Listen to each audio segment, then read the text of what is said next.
Morning, Mr. Advocate Liver and the rest of the team. Good morning, Side. Mr. Commissioner and members. Mr. Pulwani is ready to proceed and complete his evidence, and he can just perhaps be reminded that he's still under oath. Yes, Mr. Pulwani, you're still under oath. Yes, Commissioner. Thank you. Mr. Commissioner, as explained to the Commission yesterday, Mr. Pulwani has dealt with the individual cases as well as the allegations against him fully in his statement. My view is, and it's a respectful submission, that it would serve no purpose and may even be improper for the Commission to sit in review of these matters. It has been dealt with by independent chairpersons appointed in terms of labour law provisions. There were cases that went to the CCMA, and the intention is, if I have your permission to do that, is to request Mr. Pulwani to do the following: to provide a full list of all disciplinary hearings to the Commission from the 1st of January 2015 till date,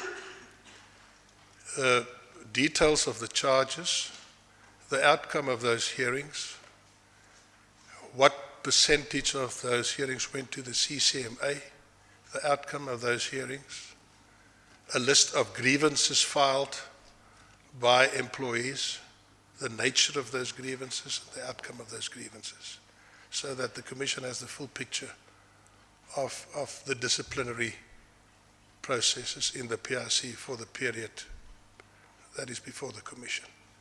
But again, as stated yesterday, you have read the statement, and Mr. Pulwani is willing to answer any questions arising from any of those matters. Yes, I can just say, Advocate Liver, that if I remember correctly, I mentioned to Ms. Menye at the end of her testimony that we unfortunately don't have the power, for instance, to set aside the settlement agreement and so on. And I think I mentioned, I can't remember if it was Ms. Matibula, that we have no authority to reinstate and so on. So that's fine. But what seems to me to be relevant in this statement and dealing with those disciplinary matters is the fact that they emanate from the board, and whether the board actually, it's all governance matters, and whether the board had authority to direct Mr. Pulwani or anybody else to institute or itself write suspension letters and so forth. I think that's where the relevance is with regard to the evidence. But yesterday we said if Mr. Pulwani has anything that he wants to highlight in the rest of his statement, that then he's welcome to do that. And if there are questions from our side, we'll certainly ask those questions. Mr. Commissioner, I can just mention that in my planning going forward, Mrs. Zulu, a board member, is coming to the Commission, and I have requested her specifically to deal with this issue, as she was mentioned as the board member who advised and drafted these letters of suspension. And I was also asking the board in their presentation to deal with that. So it will be dealt with by a board member and the board in their presentation. But if Mr. Pulwani wants to add to that, he's very welcome.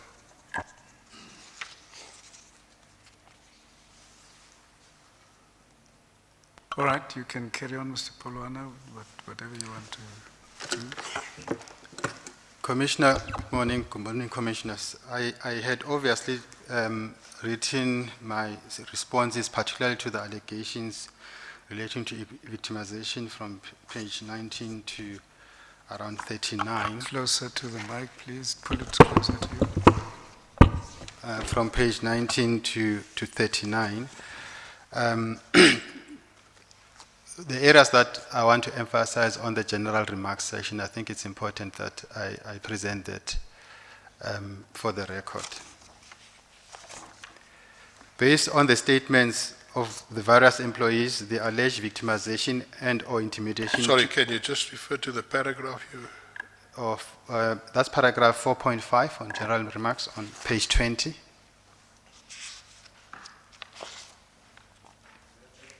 You're on page 20. Yes, Commissioner, on page General 20. remarks. You don't have to read sentence by sentence if you want to just highlight, or it's fine if you think that you should. Maybe it will, if you don't do so, you might miss out certain things that you want to mention. Commissioner, I think for me it's important that I read most of the stuff, just for the record. I don't want to leave the Commission so that there's a cloud or doubt around my statements. So I prepared it purposefully to ensure that all components are factored in, if the Commission will give me that indulgence. And I wouldn't want you to go away from here and saying they denied Precisely, me an opportunity. yes, that's correct. Okay. So with your indulgence, I would like to read. Based on the remarks, based on the statements of the various employees, the alleged victimization and or intimidation took a form of, among others, subjecting such employees to disciplinary hearings in this regard. There are broad allegations and or insinuations to the effect that the HR department was utilized by the office of the CEO to cultivate and perpetuate the culture of victimization and intimidation.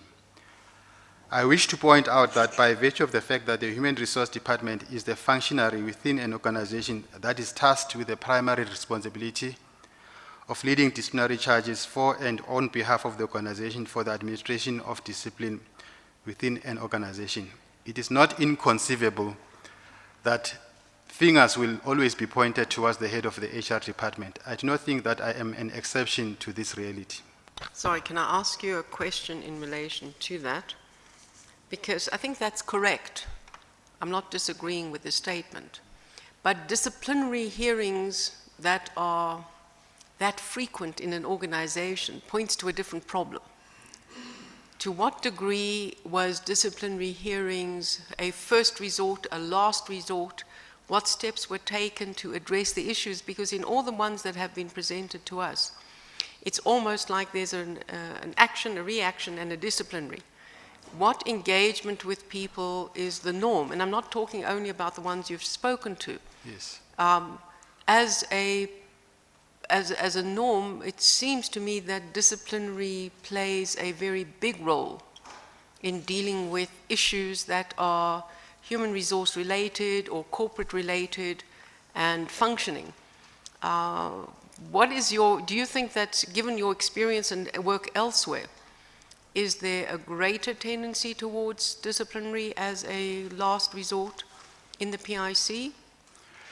And when you're looking at that, coming back to the question of the climate that you have referred to earlier, a climate of fear and concern and so on, how do you separate out a climate of fear from a sense of retribution?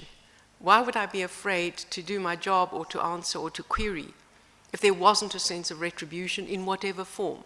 Let's not call it victimization, retribution of some kind. So how predominant, and that's why I think the advocate's request for disciplinary hearings over this period, is this a frequent occurrence? And what steps are done before a disciplinary in that regard? So to me, the question of disciplinary and retribution and a climate of fear are very interlinked. Yes. Can you just elaborate on this? Because from all the things before us, it was like, this happened and we're going to a disciplinary. Now, there may have been these extraordinary circumstances around these particular individuals. It may not be the norm. And I don't want the theory about what one does to rehabilitate a person. We all know that. Yes, yes. It's the question of, what are the steps that are taken and how quickly do you get to a disciplinary? Yeah. Because the impression given is that it's like first step. Yeah. And that's probably the most important aspect in terms of my response. At any stage where you arrive at instituting a disciplinary hearing, it follows, and it should have followed in most cases. And in both my experience in the past as well currently in PIC, there would be engagements with employees, certainly in terms of their own conduct. A manager would, for example, highlight that this behavior is not correct, stop X, Y, and Z, I'm worried about your performance. So there will be pre-engagements beforehand. At the time when a disciplinary hearing is instituted, it's as a last resort and at a point at which where a clear message needs to be sent to an employee in terms of them having to comply with the necessary standard. It's not a first point of intervention to correct a behavior. I think in serious acts of misconduct, that certainly would be something that you'll start with first. Say, for example, it's a serious misconduct where somebody simply just slaps somebody else in the office. In that instance, you... Not looking at clapping somebody else in the office. Yeah, We're talking about a example. Victor Siani or a person like Matabula. The first step is a disciplinary and a suspension or dismissal. So, it begs the question of what is standard practice, and you as head of HR, Yes. implementing a disciplinary in those circumstances. Did you at any point in time question that why are we going to discipline? We need to investigate this properly, we need to see properly, we need to discuss the matter and hear both sides and so on. It doesn't come across from what you have said, from what we've read and from what was presented, that in these particular instances that have come to the Commission, that there were steps, that there were, in my view, fair steps taken to assess whether this was appropriate, and whether, the question I'm also asking you, were you put under pressure to say we're going to a disciplinary? Did you say to them, but look, there are other steps we need to follow before that? There are incidences that I'd looked at. In fact, if we go to, especially with those that are before the Commission, certainly with Ms. Matebula, there was a proposal of engagement with her.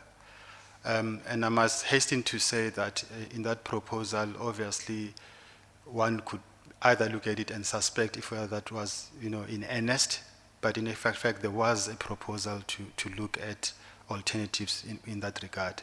And those alternatives included her being put into another position. And I mentioned this, and it's also on record in my statement in terms of that. So it was another step of dealing with a matter without going through a disciplinary process.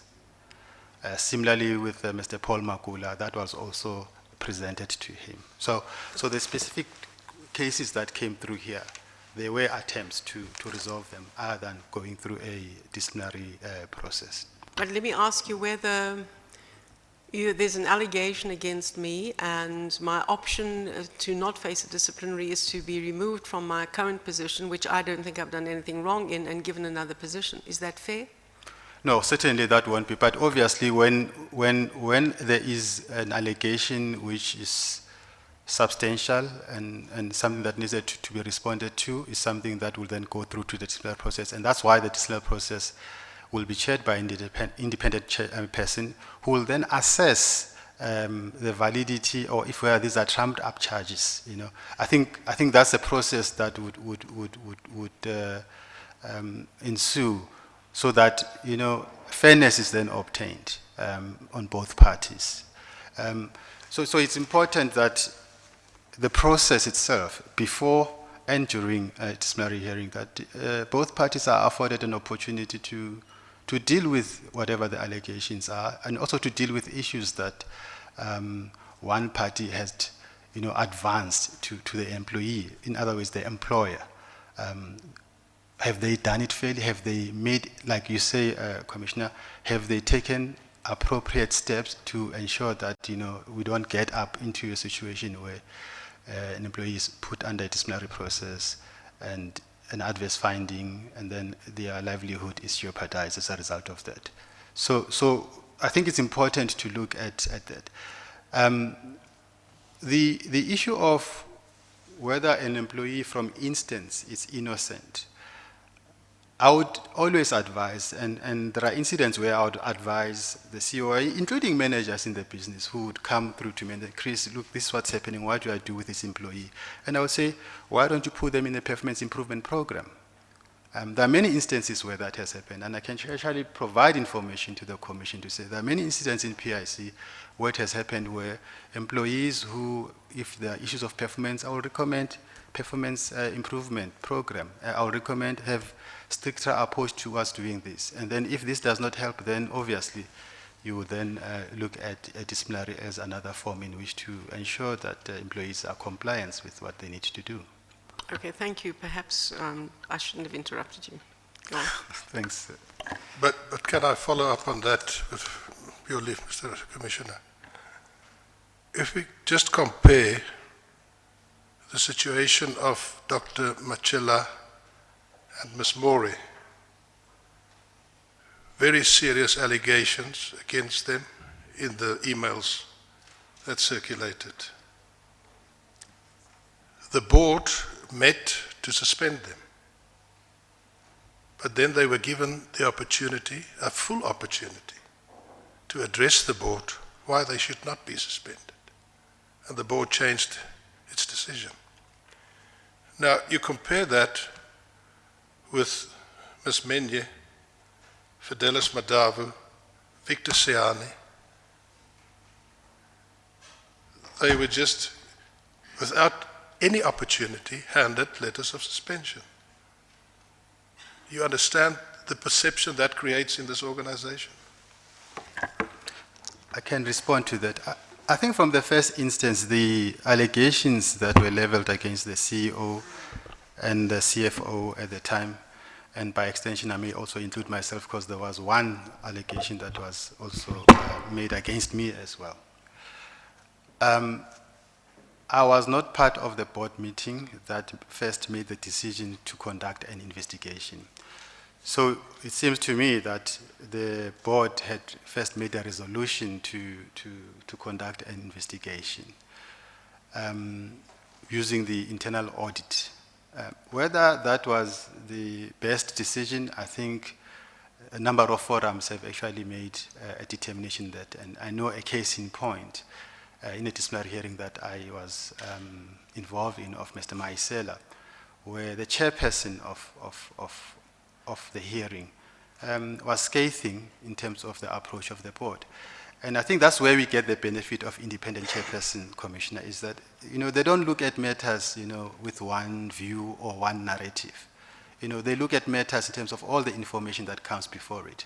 And they were able, and this specific chairperson was able to indicate that, in this instance, he finds that the CEO and the board, should have actually conducted a better process in terms of managing the allegations that were leveled against the CEO and the CFO at the time.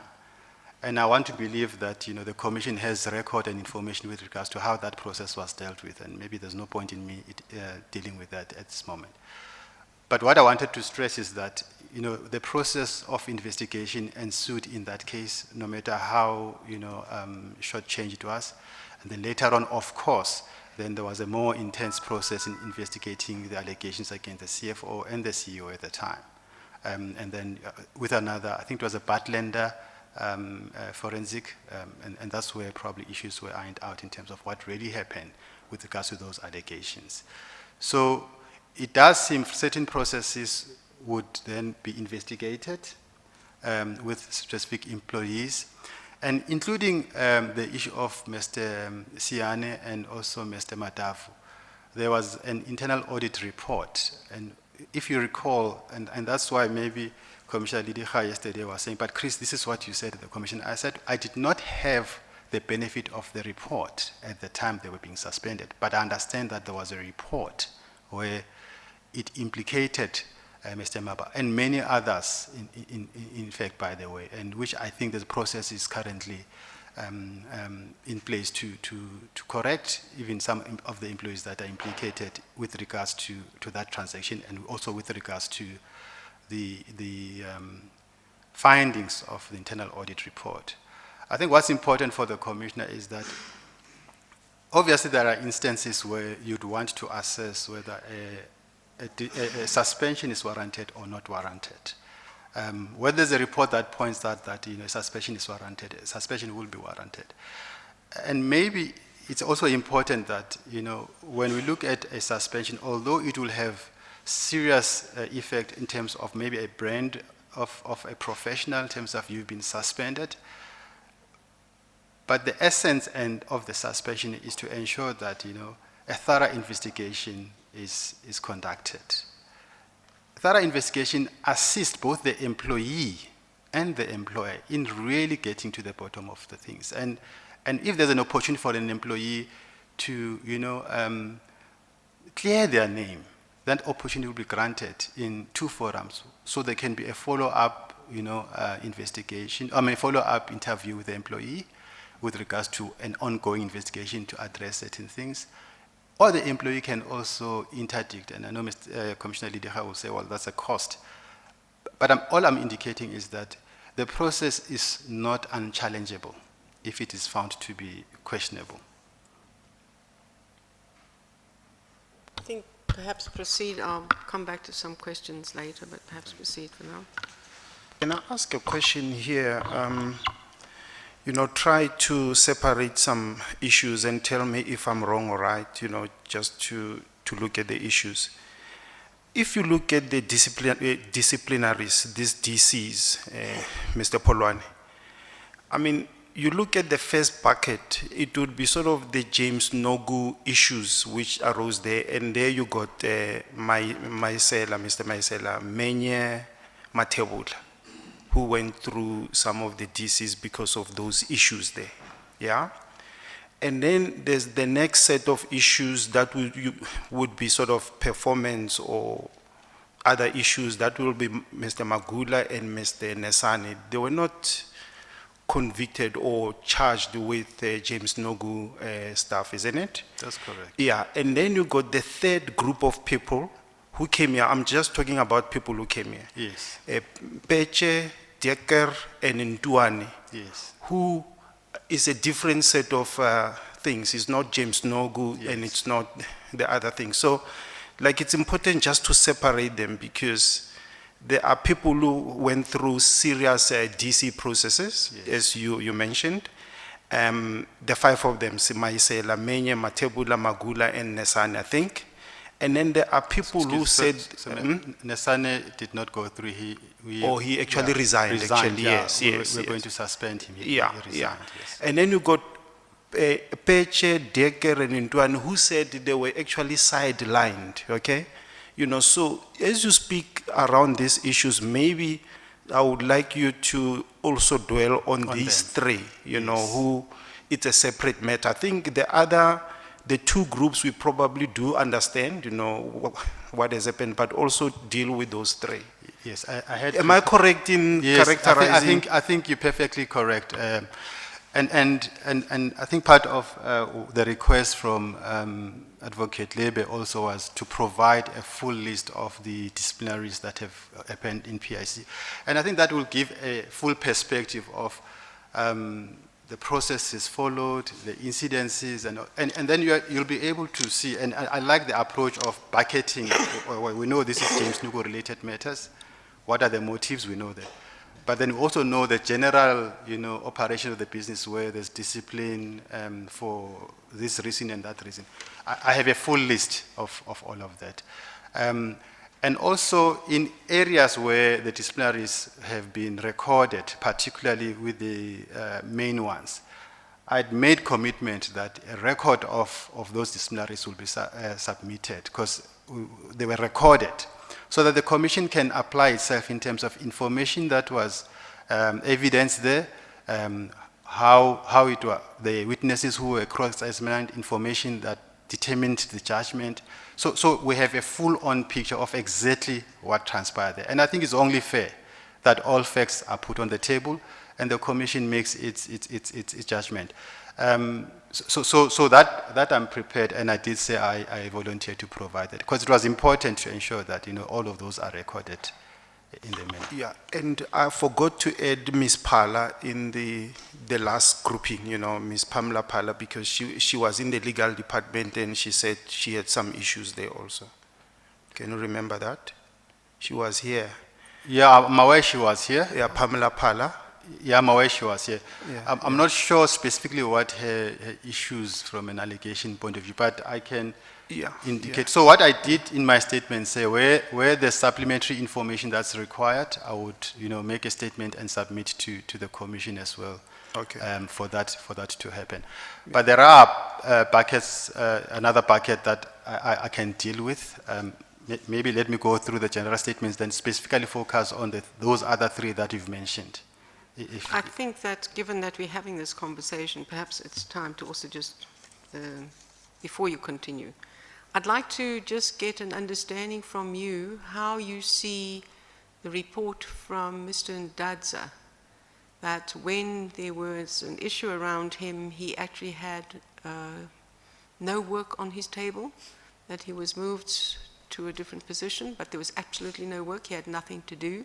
Meantime, from where he had been moved from, which one was moving back to his original skill, and that he's presented evidence, or he stated that he spent a period of time with absolutely no work, although he was moved, and he felt that that was part of the way he was dealt with because of the stand he had taken. Secondly, the demotion of Ms. Peche and her transfer to a position for which she was not qualified. So it's not just a disciplinary, it's a question of using the authority to move, demote, demotivate. Those are two, they're not slight or trivial complaints. No, for sure. It was a standard procedure when you want somebody to leave, you move their desk, you give them another title, and they have no work on their table, and they come to work day after day with nothing to do until they get the message that they're not wanted. So those are two examples that I would like you to deal with. Yeah. The third one would be a different question, which is Robina Solomon came here and gave us some information, but one of the things that was a matter that we certainly felt needed an answer was, how did you determine her promotion to executive head? Was it advertised? Was there a fair process to apply? How did you determine that she was the best candidate for the job without an interview, as I understood that occurred? And was her previous position as a general manager, did that become redundant? And how did she get an increase of nearly R1 million, 950,000 Rand increase on her salary? How were these decisions taken and what processes were followed? When we're talking about fairness, we're not just talking about disciplinary, we're talking about messages that are sent into the organization, and that relates back to my original question about a climate of fear and intimidation. And this is how you send messages in an organization. And if you could perhaps respond to those. And I'm quite happy if you want to finish reading your statement first, and then come back to these and the questions that my colleague has raised. Thanks, Commissioner. I was just making notes. I certainly will respond to some of them. As I said, if you feel that you can put the context in your statement first and then come back to them at the end, I'm quite happy. Thanks. So I think when going through the statement, it will assist with the context.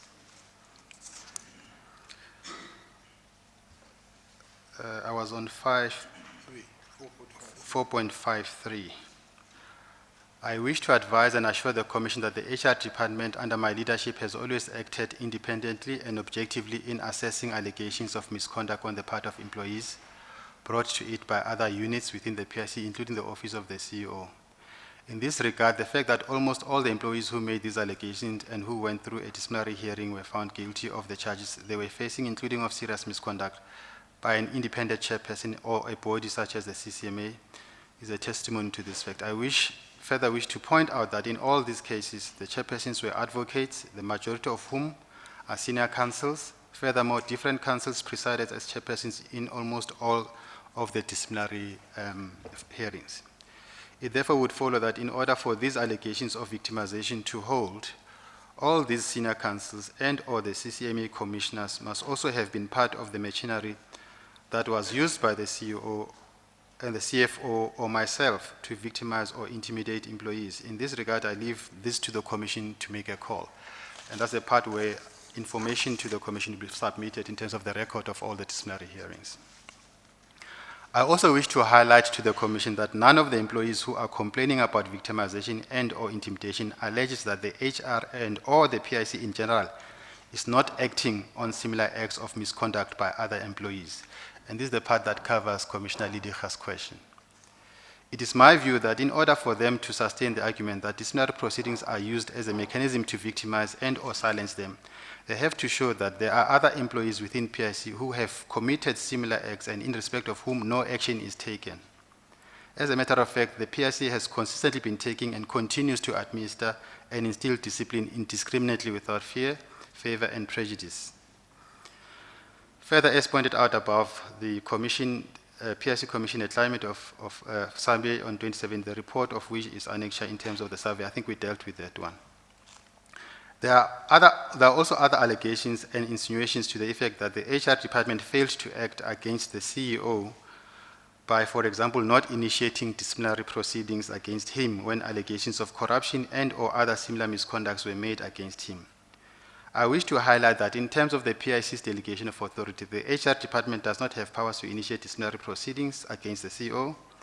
This power lies with governance structures above the office of the CEO, such as the board and its committees. In this regard, I attach here to an extract of the PIC's delegation of authority marked annexure CP11. And to this effect, the board would conduct itself in the manner that is required for them to proceed with the disciplinary hearing with regards to any forms of misconduct by the CEO. I further wish to point out that the main reasons behind the PIC governance structure taking a decision to prioritize efforts to get to the bottom of the leakage of PIC confidential information was the numerous incidents of IT security breaches that compromised the commercial interests and governance matters of the PIC, which were beginning to develop into a norm. In this regard, I request the Commission to consider asking the relevant officials within the IT department of the PIC to provide details relating to the nature and extent of such security breaches. No organization can countenance such culture and or environment of lawlessness, irrespective of the challenges that it may be facing at the relevant time or the motives behind such leakages. Finally, I would like to highlight that none of the employees that have purported to be whistleblowers has, in actual fact, done so under the provisions of the Protected Disclosure Act. Even in the disciplinary hearings, no one had formally raised this as a defense, despite some employees having alluded to it and been formally requested to utilize the defense. Hence, the hearings proceeded to finality. If this was indeed the case, that is, the employees sought to point out impropriety and were cooperating with authorities in this regard, the PIC would not have subjected any one of them to an undue disciplinary process. There are specific cases that we'll deal with. Can I just ask a question here before we leave this area? In terms of this Protected Disclosure Act, what must an employee do to give effect to that? If you could just briefly take the Commission through that. Yeah. My understanding, and there are various forums in which Protected Disclosure Act. I think in essence, what it does say is that you disclose fully the information that you have with regards to acts of corruption, misconduct, or any other act perhaps that is unbecoming of an employee. So in incidents of fraud, or malpractice, you would then disclose this. One example, by the way, of a witness that came to this commission used that process. It was Mr. Sandile Sibiya, who then reported and used the whistleblowing channel to report a matter of which is suspected and which we will deal with later. So that's one example of somebody who believes that something is wrong and is untoward and used that channel. There are employees who will say, no, we don't trust it, but I'm indicating to you that employee did use that one, and that matter was investigated. It was also, and he made his submission, he also reported to the SAPS, reported to the public protector. Those are formal institutions in which the PDA applies. You could also disclose to a higher body in the organization, either with the board if it's important, but then it must be noted that, I'm disclosing this fact because I'm aware of this act of misconduct or maladministration, or fraud, or a cover-up for that matter, if it's a cover-up. So there are channels that you do that. The important thing about the disclosure is that it should be without malice. It shouldn't be for wrong reasons or wrong motives. Because if that is obviously discovered, then obviously it's an issue of libeling people or wrongfully making unfounded allegations against them. And once that process is done, then the staff member is not going to be subject to a disciplinary action. The matter will be like investigated and then. No, absolutely not. Yeah. In fact, Commissioner Lidiha, I must also deal with this because there was, and I know I'm going to go into details in a specific case. There was an incident, for example, where an employee was a witness into a disciplinary hearing of another employee, and there was no disciplinary or consequence or anything to employees who are witnesses to other employees in those matters. So that will not happen. I think the issue that I'm also trying to emphasize is that there's no arbitrary action to employees who act in their own rights that they meet within the PIC. All right, thanks. Thank you. Specific cases, I'm not sure which ones to deal with because I'd submitted this and then there was a further list that was added by the commissioners. The list that was added, I can provide supplementary, submission statements with regards to Mr. Danza and Mr. Pala, because the issue of Mr. Danza, I will need to just get information from, at the time, the acting executive head of risk in terms of what actually is the case in that regard, Commissioner Marcus, if you don't mind, because I don't have the specifics in terms of what really happened with regards to him. But what I am aware of is that the risk space has had capacity issues. So it will be very strange for someone within risk not to have work to do. So that would be very strange. Can I add, and I'm sure you can deal with it, but basically he said, Mr. Ndaza said that Candice Abrahams, came through and said there were leaks in the department and all that, and she would like to move him from that department to another department. Okay, thanks for that information. Yeah. And hence I said I will need to get information from her, and maybe she can also make her own submission in that regard if that's what she believed in. And this is the important part, and I said this earlier on, that it's important that people take accountability for their own actions and not use other people for whatever reasons. And this gives a bad name to management team within PIC. If somebody uses certain things, you must make your own determination. And I'm being asked here in this commission to Chris, how did you independently apply your mind with regards to matters that including employees? So it's important that managers as well, account to their own actions in terms of what they communicated and what they do with employees. The specific cases, allegations of victimization and or intimidation made against or that relate to me were made by the following employees: Mr. Simpiwe Maisela, Ms. Vuyagazi Menye, Ms. Bongan Matebula, Mr. Paul Makula, Ms. Nomzamo Beach. I think Nomzamo at least is also catered for. Below, I deal with each of these case allegations separately. As suggested previously, Mr. Commissioner, and if it's fine with the Commission, I propose that we take that as read unless there are questions from the Commission.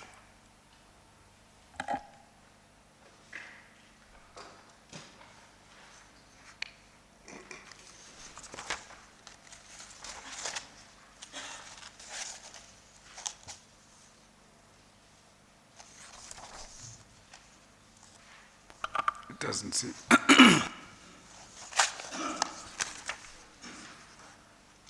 It doesn't look like there are questions, Mr.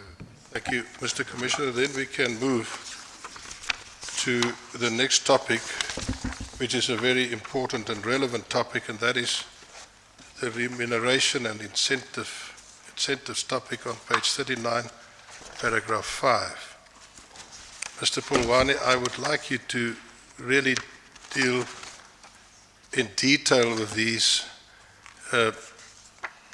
allegations, as it seems that this is one of the biggest thorns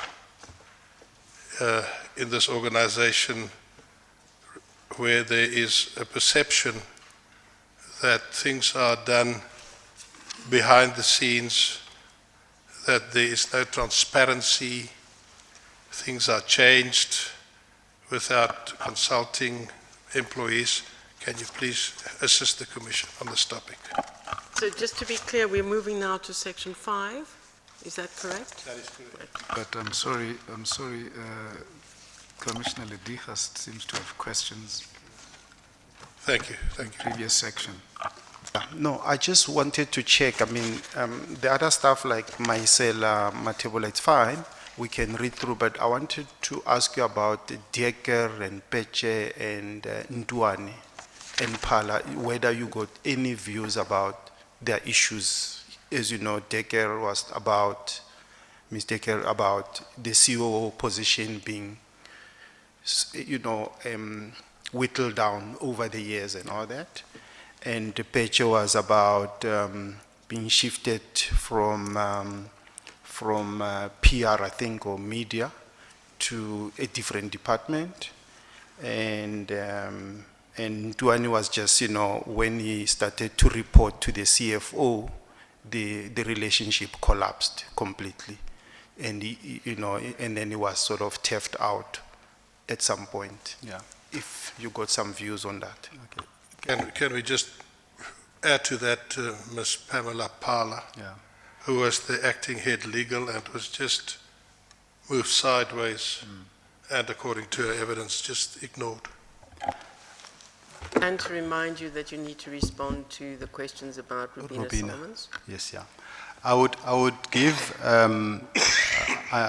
evidence, but obviously I will then also support supplementary evidence later on, because obviously this is coming from the floor, as it were. If I can start with Ms. Solomons, I think that's the most important part that I'd like to start with.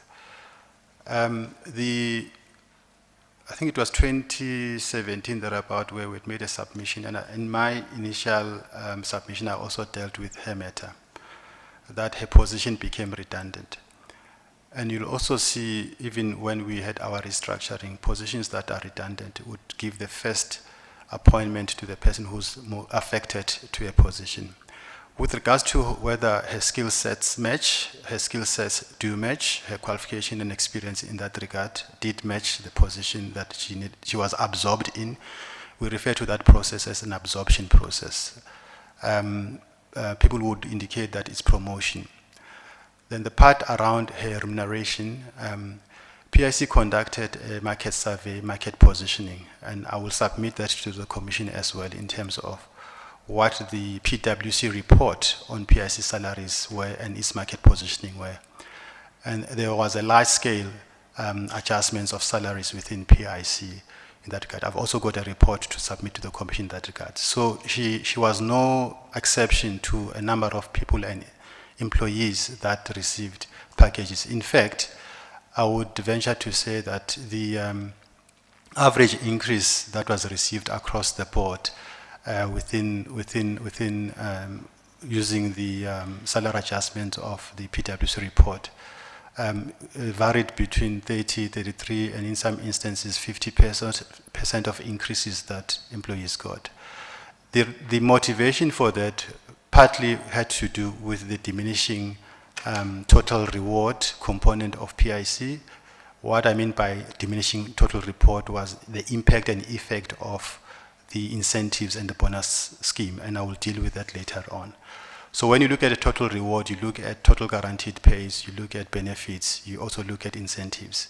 PIC's position before 2015 was that we pay at the minimum in terms of the market, and we gear our remuneration to incentivize the minimum payment with incentives.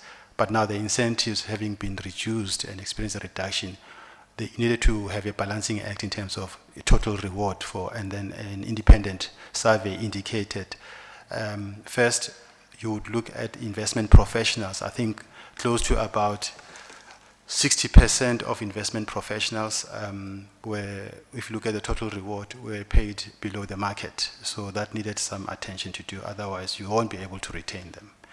Investment support, it was close about 50 to 60% of them also remained or lagging the market in that regard. Corporate support. You're going into all of that. I'm asking very specifically here. I mean, you're giving a general exposition again. Was her promotion, how did she find out about her promotion? Was her previous job as general manager made redundant in this Yes. amalgamation? So that was now done away with. Yes. And what you're saying is that the quantum of her increase was not abnormal for what the PIC did at that time Yes. across the board. Yes, That's the essence of what you say. that's correct. Okay, so say that. You don't have to go Yes. into every single Okay, thing. yeah. Okay, Yeah, it was not abnormal. right. So how did you inform her of her promotion? So she was informed that her position was redundant and should be absorbed into executive head of investment management. So it was just, there was no process to look at that. That was simply because of the realignment and the restructuring that took place. So the process required approval. So you'd write a memorandum. So we submitted to the Human Resource Committee to indicate that this role is redundant. We indicated that it's been approved as an executive. So they approved the board committee, the Human yes, Resource Committee that's of correct, the board, yes, yeah. approved the entire restructuring, Yes, the cost to the That's PIC correct. of staffing changes, yes. and the absorption levels that would move people up without any other process to say, is this the best candidate? It was simply an absorption, not to look at whether there were other candidates who were more suitable, and that was all approved by the HR committee of the board. I think if you refer to whether a position was advertised, I did confirm the position was not advertised, it was an absorption. So that process was approved through those governance structures, yes. Yeah, that's what I'm asking, is that there was no situation to say, look, that is a very different job, it's quite a Yes. senior promotion, should we not look at other people? You know, quite often in those circumstances of absorption, you've got people in other departments who would qualify and be appropriate for that position. So it's not about going outside the organization, but in an absorption process, look at a fairness across the board to say, these are other people, let's open it up, let's see whether other people with equal skills or could be considered, or they think they've got equal skills, go for that. There was none of that within the process. It was simply a question of, we identify you to be moving into that. Commissioner, position. yeah, if I may respond particularly in terms of that, when a position is redundant, the first consideration is the impacted employee, to see if the employee... I understand that perfectly, but the question is that the impacted employee may not be the most appropriate. And you're simply assuming that I'm qualified for this when you change, you're restructuring for a reason. It's not the same job. Otherwise, why would you restructure? So the question for me in the HR practice would be to say, there might be other people who, in our organization who are equally affected by absorption or redundancy, maybe not that position. So the person, all I'm asking is that there's no process considered within the organization to say, these are across the board redundancies, these are absorption positions, let's see who are the best candidates for that, ensuring that the affected parties have equal opportunity to find a place, no question. But it's not necessarily assumed that the person can step up to the next job, or it's the best candidate for the next job. All I'm trying to understand is that this is approved without any opportunity for anyone else to apply for that job within the PIC as affected parties by the absorption and redundancy. Commissioner, from a process point of view and restructuring in all the instances where employees were impacted, I think there were a number of employees who were absorbed in the similar manner as Ms. Solomon's. in terms of being afforded. So there are instances where people were appointed and absorbed in a higher position. There were people who were appointed in lateral position. There were people who were absorbed and appointed in a lower position. So there were various, so that will be the process, and the principles and consideration would be a certain fit in terms of the skill set and all that. In instances where the position it's new, that will be advertised. I concede to that. But in this instance, I think we followed, or what was followed was the absorption process in terms of. That's fine. All I appointing wanted to be clear is that there was no process in that to look at the best candidate. If there were alternatives, there was no opportunity given to other people to apply for different jobs in the absorption of that. It was that person saying, you're okay here, and you can do the next one. So that's all I'm trying to clear, is that there was no process of any individual affected by the restructuring to apply for opportunities within that. So that, yes, everyone has to be taken account of, but what I'm just trying to say is you took a decision and you promoted certain people. So that's the process that ensued. That you followed. Yes, that's the process that we. So it's not that there was no process, but that was the process that Sure. that was followed. Yeah. Yeah. Can I add, so in terms of a restructure, when you absorb people, what are the policies? What is the policy? Do you have to advertise the job internally or not? I mean, what is the policy? So there's a restructuring program that we did. I think I've attached the process of consultation in there. When I deal with Ms. Nomza Mopeche, I would elaborate on that. Okay, all right, okay. And then Ms. Pala, my understanding of Ms. Pala, and I did say I'll provide supplementary information with regards to this as and when I get other information. Ms. Pala was I think, senior manager in corporate legal. In 2015, when the restructuring occurred, I think all positions of the executive head of legal, governance and council was advertised.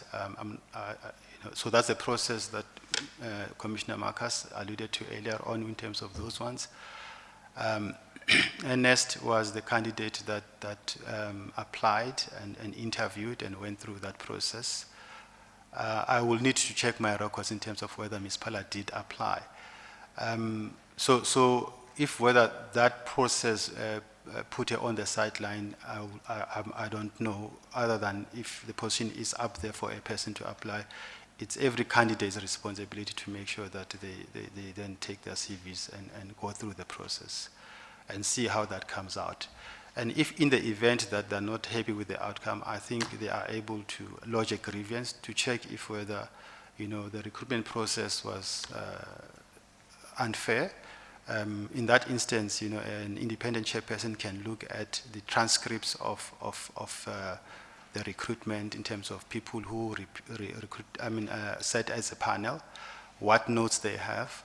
There's a scoring process and scoring sheet that each and every panel member makes, and they score independently, and they would then look at the total scores that are achieved.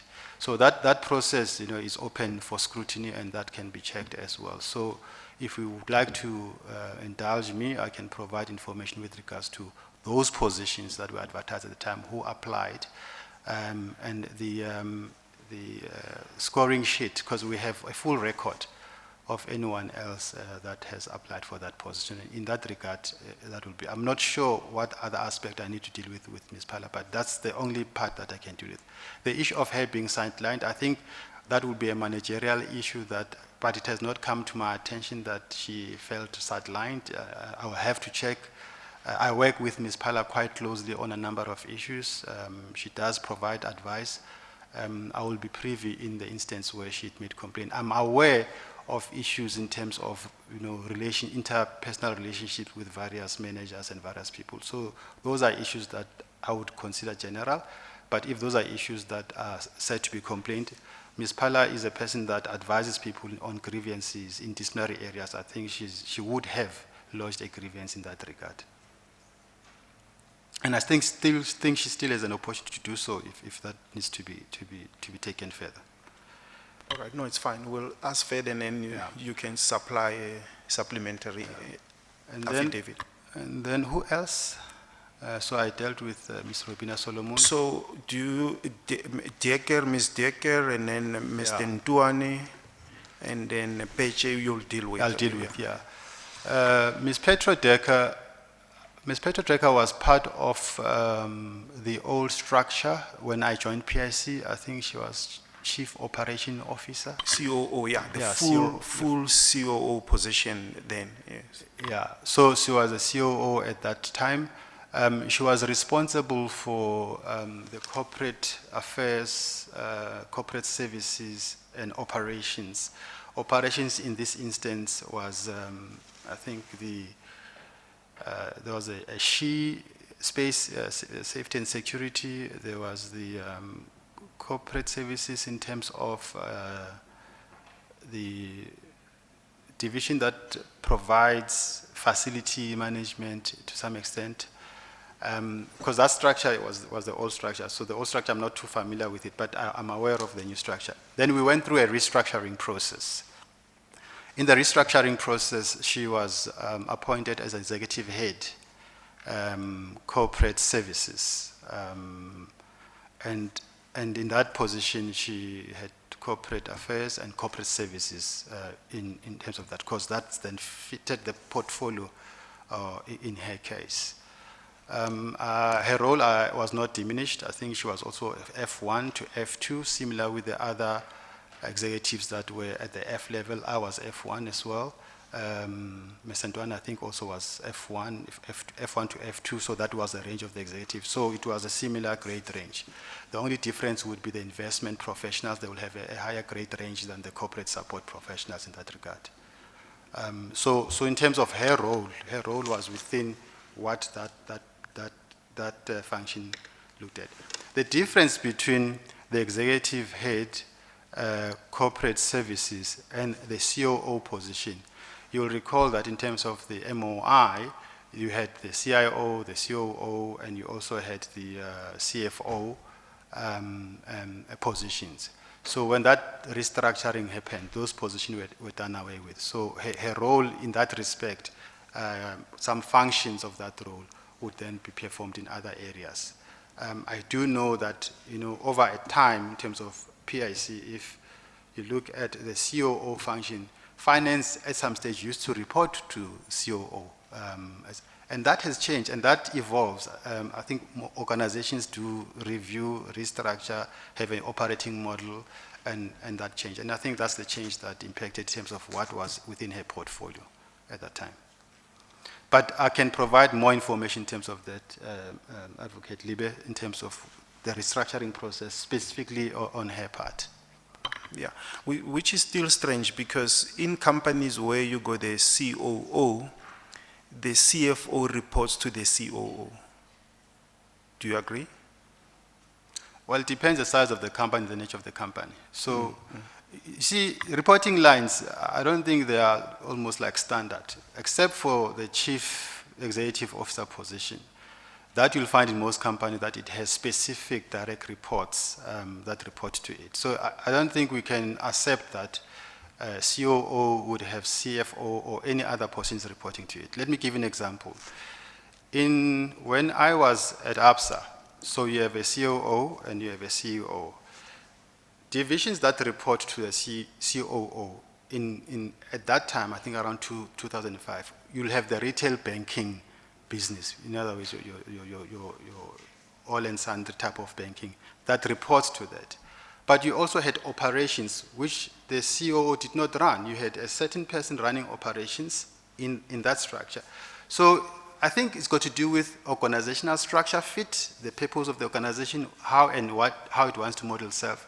We currently have consulted with PwC, so they then won the procurement tender to view and overview, and I can submit the report. In fact, tomorrow we'll be presenting their findings in terms of the structure around those. So various organizations, and they've done international benchmarks, they've compared to the likes of the Temasek, the GIC, They've looked at the Canadian Pension Fund, also the other wealth, and also locally they've looked at Old Mutual, they've looked at Sanlam, in terms of how those structures are.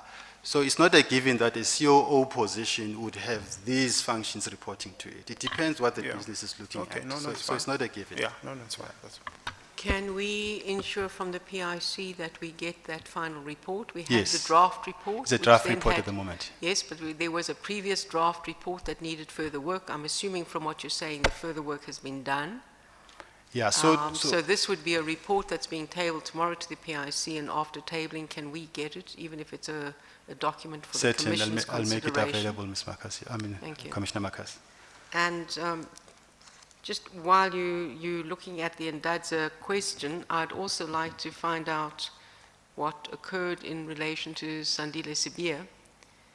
He was moved from your financial, or HR's financial office, as a financial officer, to finance as a financial accountant, but he was never given any work. Again, the complaint that there was no work given until he resigned. Yeah, I can respond to that because I was quite close to that process. One of the things that I will concede is that that process of Sandile, in terms of him moving back into HR, was not properly managed. That I'd conceded to, and I will concede to that. However, a greater part of 80% of Mr. Sandile Sibia's function was focused on HR. So his key performance indicators would be reporting to National Treasury in terms of the HR costs. He'll also do the budgeting for the HR overall, HR as in not HR in the division, but HR human resource cost for the business as a whole. He assisted in terms of information that went through the human resource system that we're using, we call it the HR focus. He also was critical in the calculation of bonuses and incentives. So those were the functions that he performed. Even up to the last day of when he left, he was actually doing that job. That very last day when he left PIC, he was busy with that job. So it's not true that he did not work or was not working. I have a balanced scorecard that I've signed together with him, specifically identifying specific things that he needed to do, and we rated it together, and I can provide that proof as well in terms of that year of which he left. So that process was, the only issue that I think was his transition back into HR. So I provided work for him with that. So work would not have been provided in finance, but I provided work for him in HR. Okay, before you touch on Peche, do you want to say something about Mr. Ntwane? Commissioner, Mr. Ntwane, are you referring to how he left or when he left? Or? Yes, what were the issues there? Yeah. Was the process fine, because he complained that he changed reporting from Dr. Den to Ms. More, and from there, I mean, the relationship collapsed, and he was told that he's no longer wanted here, and you know, he must find a way to leave. And I think there was an agreement for him, you know, between him and Dr. Den. They agreed that he should leave, you know. Yeah. My understanding was that, first, in terms of the reporting structure, I mean, everyone went through restructuring. So the fact that he reported to the CFO was a function of a restructure. So it's not like he was targeted or anything like that. So that was a general restructuring process in terms of how he went into that space. I wish you could maintain the level of your voice. When you start, it's quite good. So I keep moving. When I cough, I want to move away from the mic, and then I don't go back to the position. Sorry, Commissioner. My understanding, and I don't know all the facts, and I've requested that internal audit also assist the Commission in this regard. What I'm aware of in terms of circumstances before Mr. Ntwane left was that there was a whistleblowing report that implicated him with regards to the IT department. Contents of the whistleblowing indicated some unfair appointment of people, favoritism, that he appointed some of his friends, and et cetera, et cetera. I think that should be made available. I'm not sure if Mr. Libya has got the report, but that report is available. And subsequently, they had engaged with him. Where I got involved is when they then agreed to part ways with PIC in light of the outcomes of the report in the whistleblowing. And I think there was an investigation, a law firm in that regard. So his circumstances were in around that. If there are other issues, I think both Dr. Den and Matsepa, I hope they come to the commission at some stage. I think they can directly deal with specifics in that matter and all of that. But I'm aware that there was a whistleblowing report on his part. Okay, all right, thank you. Thanks. Now I can deal with Ms. Betche. Is that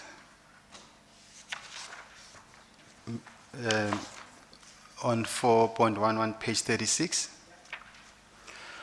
Ms. Nomzama, based on my reading of the statement of Ms. Nomzama Betche, dated 19 March 2019, as well as the transcripts of her testimony before the Commission on the 19th of March, my understanding is that Ms. Betche makes the following allegations relating to employees' victimization and or intimidation on my part. That the restructuring process had the effect of demoting her and rendering her position redundant without consulting with her. That I, as the executive head of HR, was supposed to advise the PIC that what they were doing was unlawful. That she was the only employee that was demoted and transferred into a different department during the restructuring, and that other employees in the same position adjusted to a higher grade. Allegation of demotion and rendering her position redundant. The restructuring processes, by their very nature, may have positive and negative effects on employees. It is common cause that a restructuring process, including the conditions that employers need to comply with, is governed by the Labor Relations Act.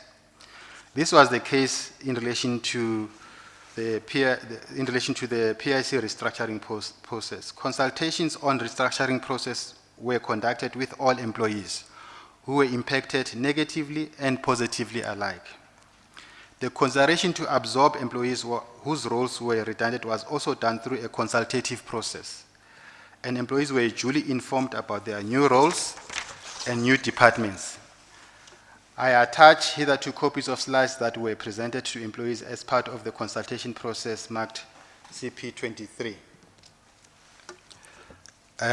We may refer to the annexure, CP23, and you'll notice that in the presentation it says Management Corporate Services. So that was the function in which at the time she reported to, and this was headed, by the way, by Ms. Petro Decker. Reasons for change in the organizational structure. So the presentation does get into the details. It obviously deals with the vision for the PIC. I don't think there's a need to go through that. Yes. So Please stay with your text. all I was emphasizing that there was consultation, there was information that was shared with every department, every employee in that process. And this deals with the governance in terms of what is required by law if you do restructure. You really need to go through to great lengths. The restructuring exercise resulted in some roles in specific departments becoming redundant. I'm not in a position to provide reasons why Ms. Betche's position became redundant, as well as why the grade in which she was absorbed in is lower than the grade of the position which she occupied, beyond explaining the tools and processes for grading a position. So when a divisional head looks at their own structure and they submit their proposal in terms of what the structure should look like, then we assist them in terms of the key components that should go into their job description. They will put the job description, purpose, key attributes, the requirements, qualifications, experience. We take the job description, we use a remeasure tool which is hosted by PwC. It is an objective tested scientific tool, and I think Ms. Decker attested to that. We have certified professionals within HR, myself, and most of the HR business partners have gone through the training. They are certified. What the tool does, it assesses the skills, the experience, and a number of components in a job which get tested against market practice and it allocates a grade. And that grade is when the job, so that's why I indicate here that the only thing I can explain is the grading of the job in terms of how that process was done. The decision to say this role I need, this role I don't need, rests with the head of that department. It is then discussed at EXCO. Motivations for the total structure is then approved by EXCO, and then it goes through the HRRC for approval and the board for approval in terms of the overall. So the restructuring process followed that route.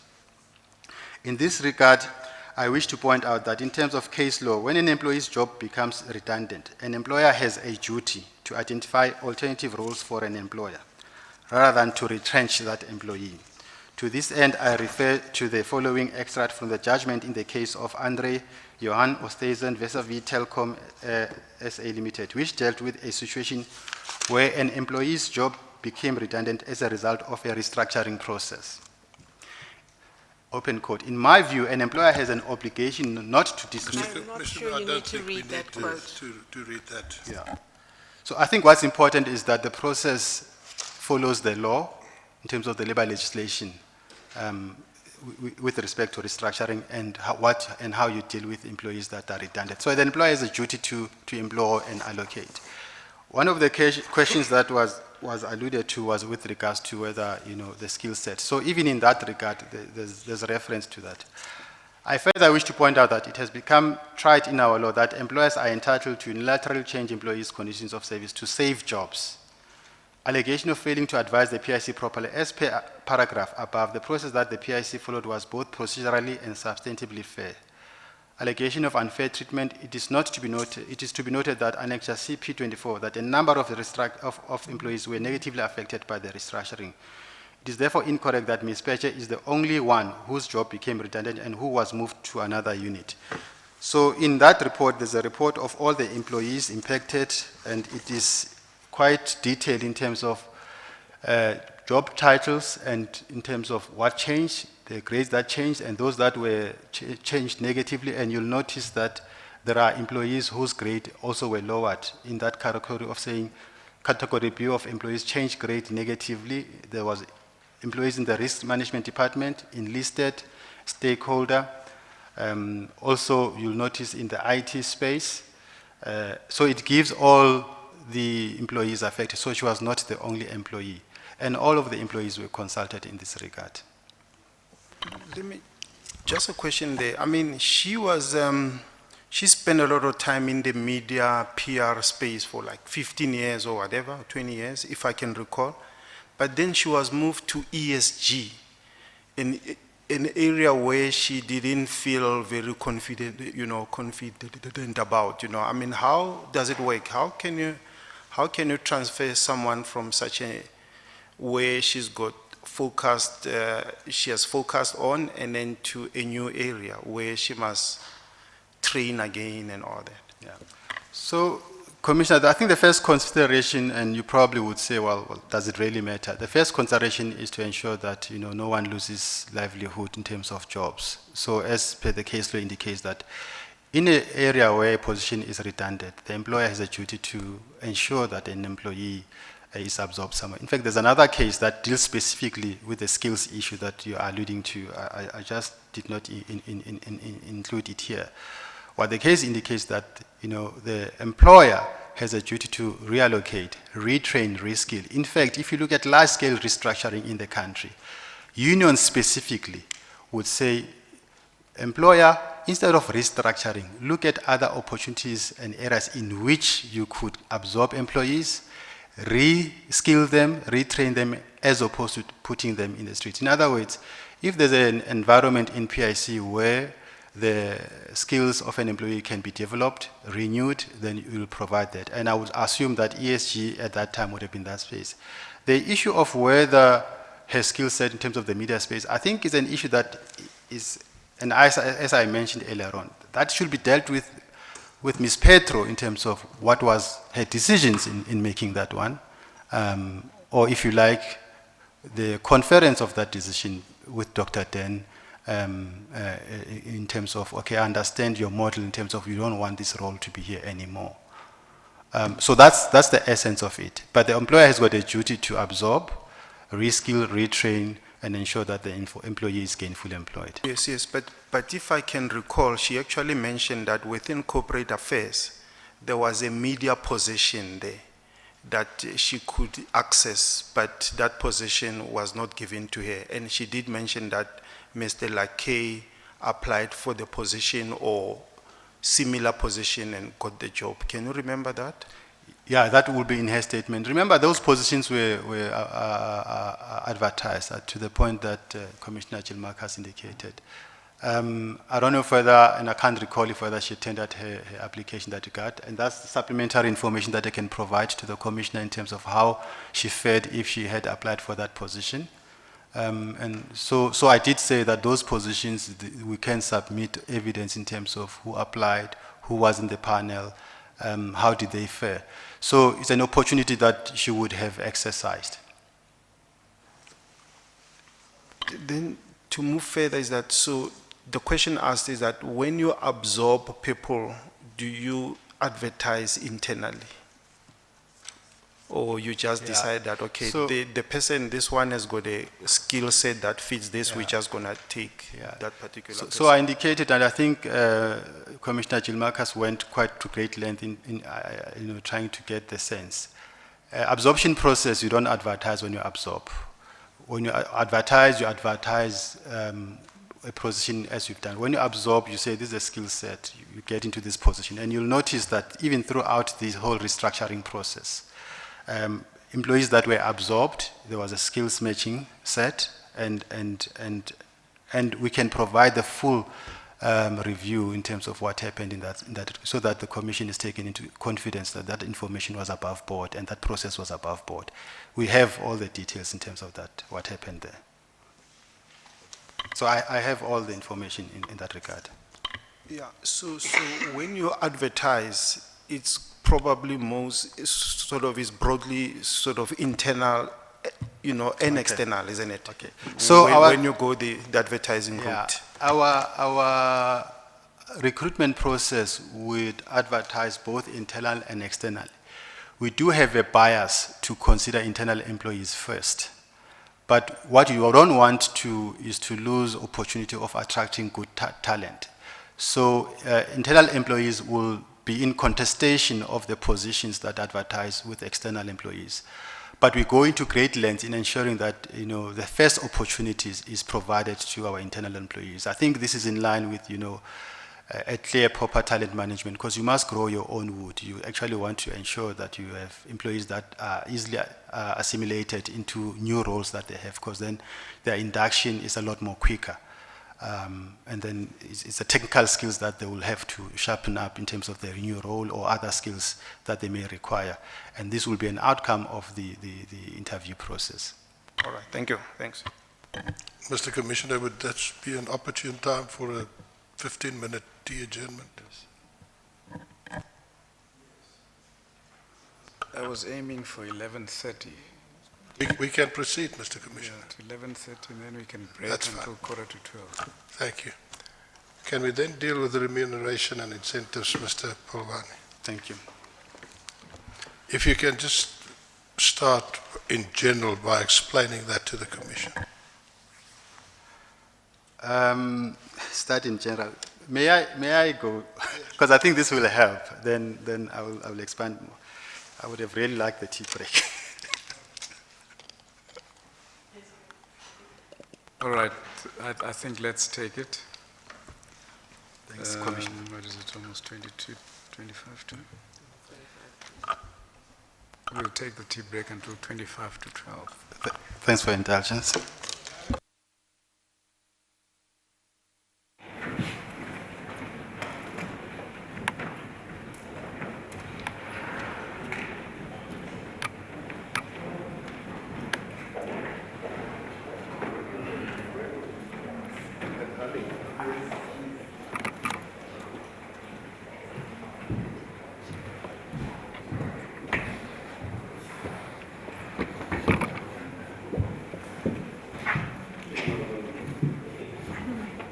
Hello. Rafila.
the implementation of the remuneration and incentives policies not dealt with in this statement, I will be amenable to prepare a supplementary statement dealing with such specific issues.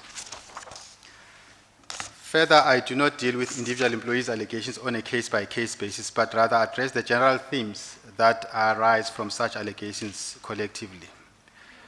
The general themes, the manner in which the determination of annual increases and incentive was not done in accordance with PIC policies and governance structures, the lack of involvement of certain ESCO members in the awarding of incentives and salary increases, the manipulation of awarding incentives by the HR department and the CFO. In addressing these issues and themes, I would like to start off by confirming that in my previous testimony before the Commission on the 22nd of January, I outlined the processes applicable to determining annual increases and incentives. For ease of reference, I attach hitherto extracts of the relevant sections from my previous statement marked CP 28. Obviously, we won't get into the details, but I would explain after I just read the statement. Sorry, before you move on, and I think let's keep to the statement. We don't need these very long explanations about processes. Yes, okay. I would like to know whether you are aware of the information that was tabled before this commission, that there was a letter from the Minister of Finance about executive salaries being at a certain level, and that the letter was doctored to apply to the entirety of the PIC employees. Are you aware of that allegation? Or, I'm aware of the allegation that... And have you investigated that? I would think the internal audit would have looked at that, but the... No, but HR, if you've got a situation where you're applying a decision to the entirety of the employees that there's a question mark about, did you follow up with the internal audit? Did you follow up with the Human Resources Committee of the board? So that information came through post. I think it was information that, as I mentioned, that was complained to by Mr. Sandile Sibiya on that whistleblowing. And that was investigated, internal audit investigated and confirmed that that information was not correct. So there is, I think, a report by internal audit to that effect. So that there is no, there was no doctoring of the letter? That's correct. And can we be provided with the letter from the Minister of Finance? That's correct, yes. Can we Yes, obtain that? And that's you correct. have the original letter that indicates, so the letter from, can we get a copy of the letter as it originated from the National Treasury? That's correct, yeah. Right? So Not the PIC one? that's correct, yeah. So that we know what the original letter said and what the PIC letter said. That's correct. So Can you provide that? I can provide that. Thank yes, you. Yeah. And can we also have the report that investigated that allegation? Yes, please. Yes. Yeah. Just to reiterate, the bonus pool is recently being determined by the board with the approval of the Minister of Finance. The Minister's approval is not always in line with the PIC's approved remuneration policy, and has prescribed that the PIC comply with the Minister's directives in allocating the bonus pool. When you say it has been prescribed, you're saying the board has or the minister has? The Minister has prescribed. So it's compulsory irrespective of your policies? That's correct. Was there engagement with the minister on this matter? On several occasions, but with his department. Not with him? We've not had an opportunity to see him. Can we ask whether that would be done in the future? Because it becomes, in terms of what I would understand HR policies, that I'm not sure it can override your contract with me as an employee. Your contract with me says this is what my bonus is and set is, and this is a prescription. When I'm saying engage with the minister, I'm not assuming that you would do that. I'm assuming that the HR committee or the CEO or the chairperson of the board would engage in terms of the implications of this for HR policies and fair practice. In actual fact, I think there's been a number of incidences. Both the HRRC, the committee, had met with the National Treasury's team, the Asset and Liability Management team, early in February, to also emphasize this bond. And the board, even at this stage, is quite resolute on the fact that, they would obviously want to exercise their fiduciary duties with regards to determining of the bonus pool for PIC, because that was within their ambit. I think what had changed is when we received the minister's directives from around 2014 onwards with regards to the compliance with that directive. I have captured it in my statement. We've also tested this and got legal opinion and both legal opinion have confirmed that we have to comply with the minister's directives if it's issued to PIC. Yeah, just a question here, because I mean, it's something maybe the commission should look at, because I know that Mr. Mervyn Muller actually did get a serious legal opinion on the issue that the minister can issue directives, isn't it? That's correct. Yeah. And, you know, do you think, is there some way in which this issue can be avoided? Yes. Where the minister sort of gets involved in the sort of bonus issues and all that? Yes, Commissioner. What has happened, I think, from 2014 onwards, we'll get the directives. And then would obviously reply and send a corresponding response to National Treasury with regards to the PIC position. So the board particularly would endorse and sign in the minister to reconsider that position, and would provide evidence in terms of market information, market research, in terms of that, how that is concerned. My assistance to the commission is that the terms of PIC board have to be clearly defined, especially in respect of remuneration decisions. So that we know that the minister or the shareholder would not use the shareholders' compact to confine PIC to its directive. Because what has recently happened is that first you got the ministerial letters and directives. Now you get it included in the shareholders' compact that your bonus pool should be this value. And in actual fact, we're going to have some serious challenges this year, because the bonus pool has been reduced to 20%. So last year of the total cost of employee expenditure, which moves away from the core of the remuneration policy. And that is what actually has given the reason, if I can add to some of the issues around how the union came about in PIC.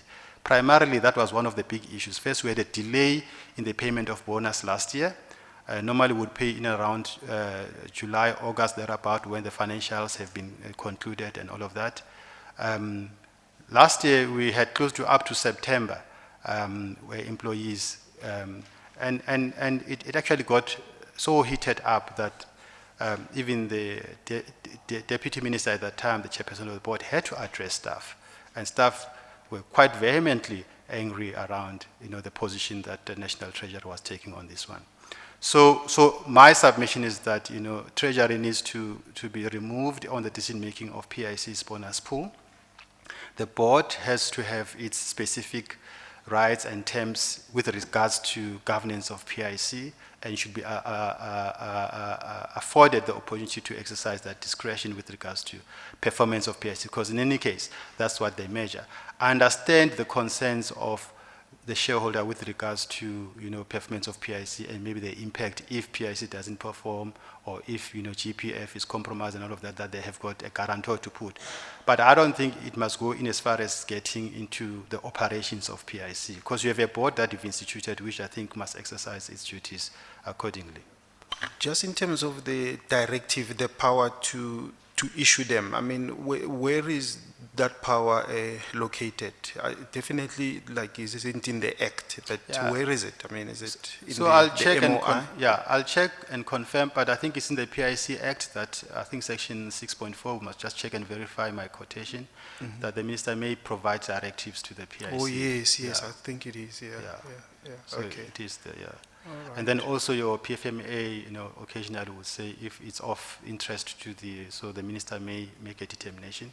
It has happened, by the way, at SARS, if you recall, a few years ago, where SARS went against the minister, and then there was a challenge, the problem there. Yeah. So meaning that, I mean, you might be able to deal with this issue without changing the Act, but doing something else. Is that possible? No? Yeah, well, my advice is that we need to, so there are various ways. I think the first consideration that PIC generates its own operational costs, so we don't get a grant from government. So that's the most important part. I think that's the part that indicates that to what extent does the shareholder, influence the performance of PIC. because the shareholder does not provide a grant. So our operational costs and all of that are covered by our own fees. So PIC, in its execution of its duties, would look at, our own fees that we generate. Now, that is a component that is in our remuneration policy, that management fees generated in a specific year will be used, and the percentage thereof will be used as a pool to use for determining the bonuses. So those fees have moved away. So we've moved away from using the management fees that we've earned to using the total personnel cost, which is wrong. And in fact, it advances the wrong behavior. I've mentioned this in our strategy session with board sometime last year. I think it was in August, September, thereabout, that this is a wrong approach in determining bonus fees. And I mean, you can't use bonus and total expenditure as a determination, because then what are you measuring? What you want to measure in private sector, they look at the profits generated. And by this very token, in PIC, you should look at the management fees. And I might confirm, I mean, those are the things that I think the Commission should look at quite seriously. So are you saying then in determining the bonus, we need to look at what management fees or other, because the policy, the profit line is not sort of a relevant line, isn't it? Yeah.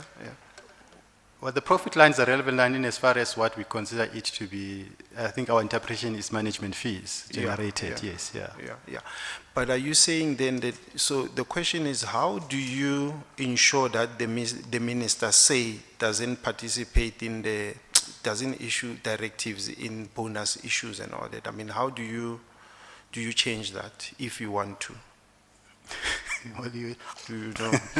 Because it's in the PIC Act, so I'm just trying to find a way to see if you wanna look at that. How do you look at that? You are not a lawyer, maybe, so. Yeah, but Commissioner, I think I'm aware that the Commission is also looking at the PIC Bill, PIC Act, and in looking at its total fit, especially when you consider the governance structure, and that's where I think there's an opportunity to then deal specifically with that. So you might have to be very specific in terms of what the minister's directive will include and what it will exclude. So if that is explicitly stated, that matters that deal with remuneration will then be delegated to the board, and that we are more specific. So that's an approach in which I think it will halt the directives component. Okay. Thank you. Thanks. If I may continue, I was on 5.7. Yes. Just to reiterate, the bonus pool is recently being determined by the board with the approval of the Minister of Finance. The Minister's approval is not always in line with the PIC's approved remuneration policy, and has prescribed that the PIC comply with the Minister's directives in allocating the bonus pool. In this regard, I refer to paragraph 3.229 of the extract of my previous statement, which contains a table reflecting the variances in the PIC remuneration policy and the shareholders' directives with regard to the incentive pool. The HR department generally would advise the business with regard to the performance management cycle, specifically at the end of the financial year, where annual increases and incentives are to be determined. This exercise is preceded by communication to the rest of PIC with timelines for conducting performance evaluations.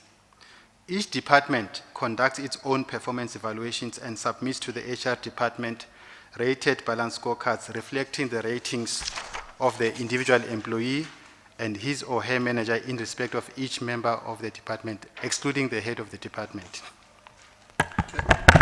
Can you just explain that process to the Commission? So, at the commencement of the financial year, the employees would contract with their managers in terms of deliverables for the year on a balance scorecard. So they will say, these are the things that we will do for the year, and they will contract and sign on that.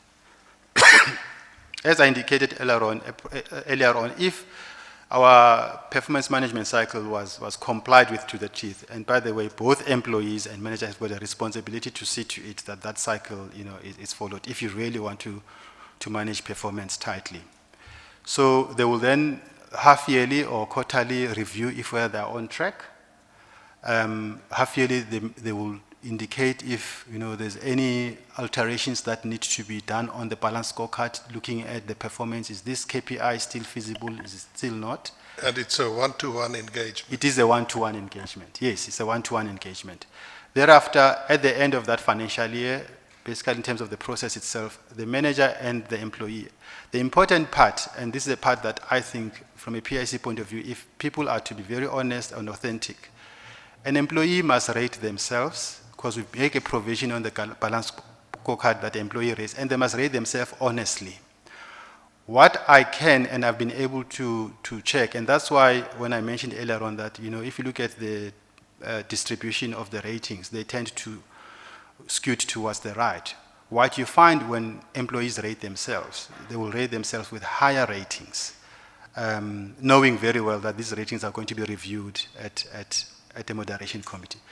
But what is important is that actually employees must rate themselves honestly in terms of what they've in actual fact achieved on the KPIs that they've agreed with their manager.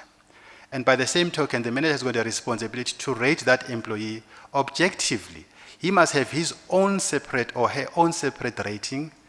If it's a coincidence that the ratings are the same, then it's fine. Then it means there's a confirmation of the performance by both parties.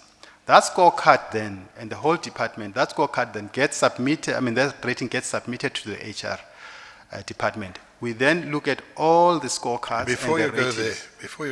there, the scorecard submitted to the moderation committee by the manager, is that the agreed rating between the manager and the employee? That's correct. So whatever is submitted to the moderation committee, it's a scorecard that the head of department or the managers within that division have agreed with the employee. Now, the moderation committee, obviously, maybe the other process that then we capture that and we capture all the scores that have been agreed upon for a department, and these are submitted to the moderation committee, and that's when they get evaluated. So that's the process. And is that on a score on a spreadsheet? That's on a spreadsheet, yes. So there are incidences where the moderation committee had actually asked, and I remember mentioning this earlier on, that would like to see what has been included in the balance scorecard of particularly senior employees within PIC.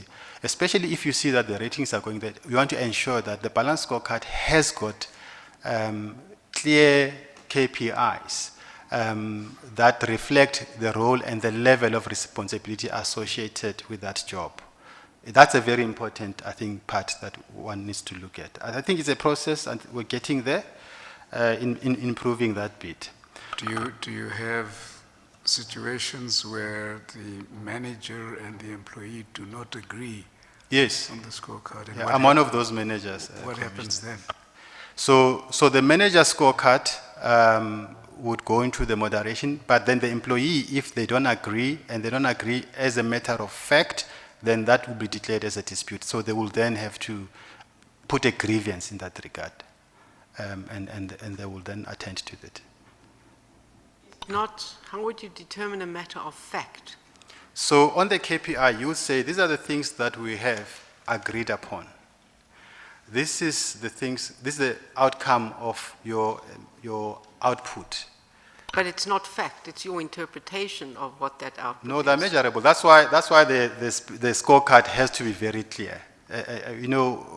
We've had a lot around SMART principles. So it has to be very clear, it has to be measurable, it has to be realistic, it has to be time-bound or output forecast. So those are the things that you make sure that on the scorecard you can really measure. If, for example, I say, you need to ensure that as a business partner that you meet your targets with regards to recruitment, of critical positions, you must at least ensure that by the end of the financial year, you've recruited a certain percentage that's required, and that will give you a rating of a 3. That's a matter of fact. So we look at the number of people that you have recruited. If there are instances where, for example, it's not unto the business partner, then we focus on that and we agree, both myself and the business partner, that, okay, this rating, therefore, you're not responsible for the delay in this instance. The process has been started, and then you allocate the rating that's appropriate. So it takes away the element of interpretation. Yeah.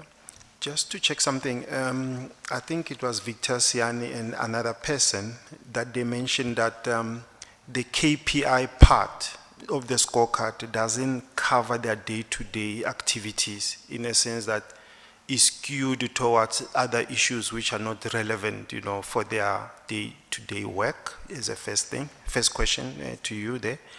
And then in terms of the balance scorecard itself, I mean, we all know we have done it where the employees always want to ratchet up their numbers. Yes. I agree with you there. But equally, you could have a boss who doesn't like you and they also want to pull your numbers down, So how then do you moderate that within those two people? Yeah. So that's why we have the appeals committee. Because outside the manager, outside the moderation committee, there's still another avenue to review. And the appeals committee will be a CEO and either myself delegated, or can look at any other person that would come through and say, well, let's assess and evaluate if this has been attended to objectively.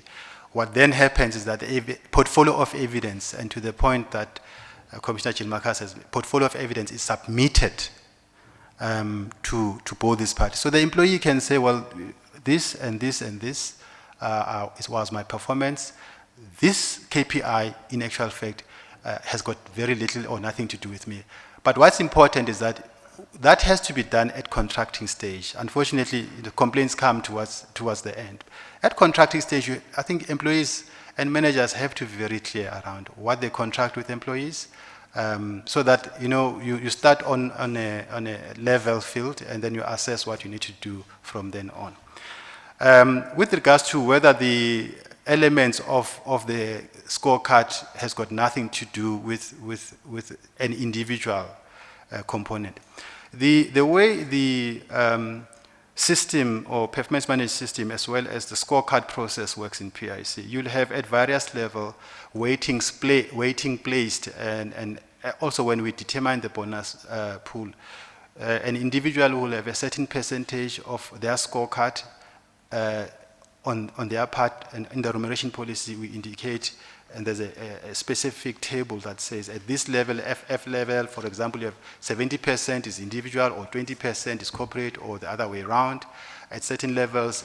So when it deals with the corporate, if someone is saying, I've got nothing to do with this thing, the bonus pool, when it's calculated, also factors in the corporate score and gives a weighting to the corporate. In some instances, it actually assists some employees whose rating, say for example, you are 3.47, then the corporate is 4, and the department is 4.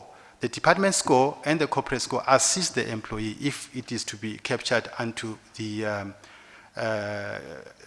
model of calculating the incentives. And in some cases, you'll see there's an upward movement on the actual score to determine the share of the employee in that pool. So as much as an employee can say, well, this has got nothing to do with me and all of that, but when you look at the bonus allocation and the calculations, corporate has got a weighting and an influence, department has got a weighting and influence, and the employee. So all of those are affected in that. Fine. So the people who complain about the various parts of the KPIs, you are saying that they should have raised these issues at the contracting stage. Yes, is that that's correct. Yes, what you're saying? Because there's no point in agreeing to a balanced scorecard that you know very well it's impossible for you to do or carry out. Yeah. Another thing is that it was mentioned that with the weightings, as you say, there's a weighting for corporate, a weighting for the department. And they say if a department is out of favor,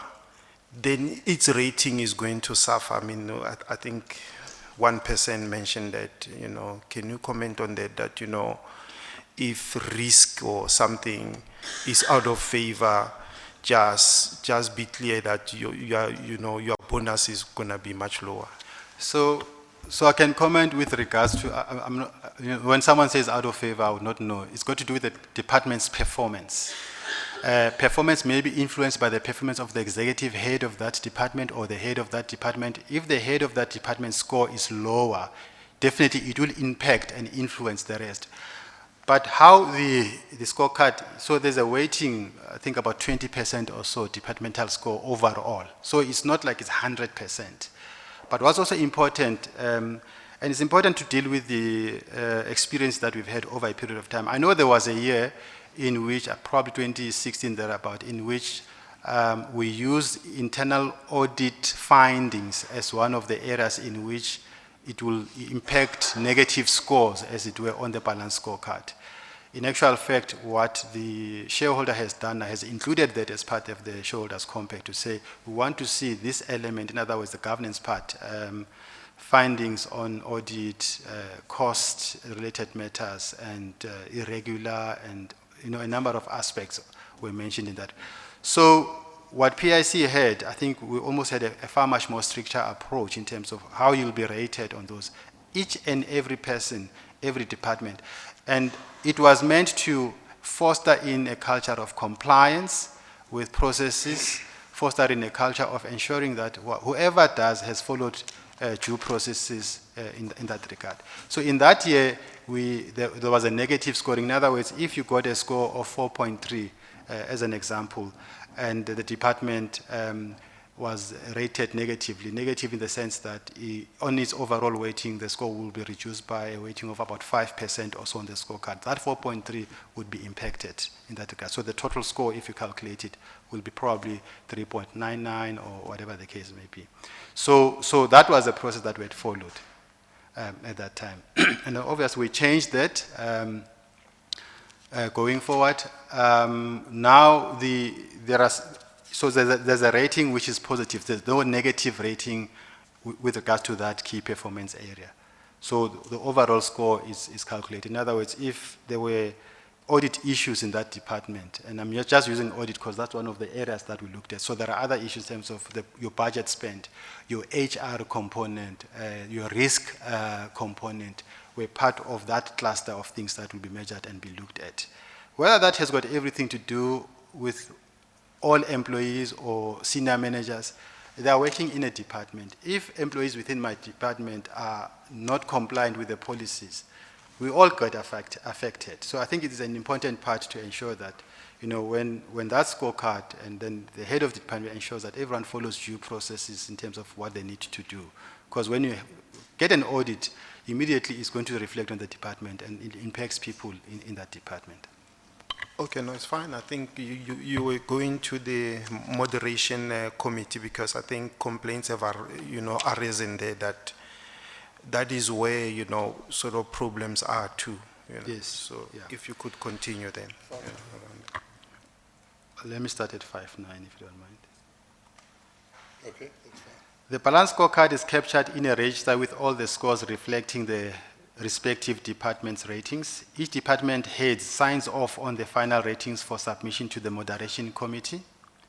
The moderation committee that considers performance ratings for all the staff excluding EXCO consists of the EXCO members, the CFO, and executive heads of various departments.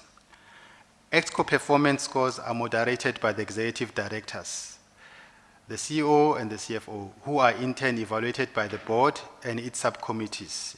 In respect to the corporate balance scorecard, it will be the CEO through the HRRC. In respect to the CFO, it will be the Audit and Risk Committee. The executive head of HR, Human Resource Business Partners, facilitates and records the agreed principles and decisions of the moderation committee. For demonstration purposes, I attach here to a presentation of the performance management moderation principles on Annexure CP29. So they are there. We can look at them at some stage. Some of the key principles of the moderation committee are to ensure, among others, consistency and fairness by interrogating and comparing outliers with regards to employees whose scores are high, that is 3.5 and above, and those whose scores are low, 3.99 and below. For example, refer to slide 15 of the presentation referred to in the preceding paragraph. This is done so that, people who are afforded higher scores, we know that they're genuine scores. Those that are afforded lower scores, we want to interrogate why these people are lower scores. So the committee also deal with that. The Moderation Committee recommends finals ratings to be communicated to each employee by each executive head. The employees are afforded an opportunity to appeal against their scores, I mentioned that, through the grievance process. If their ratings are in dispute, the grievances are collated and sent through to the CEO, who makes an assessment looking at the portfolio of evidence submitted in support of the disputed ratings. The outcome of the CEO's determination is the final internal process of adjudication. Can I just interrupt you there?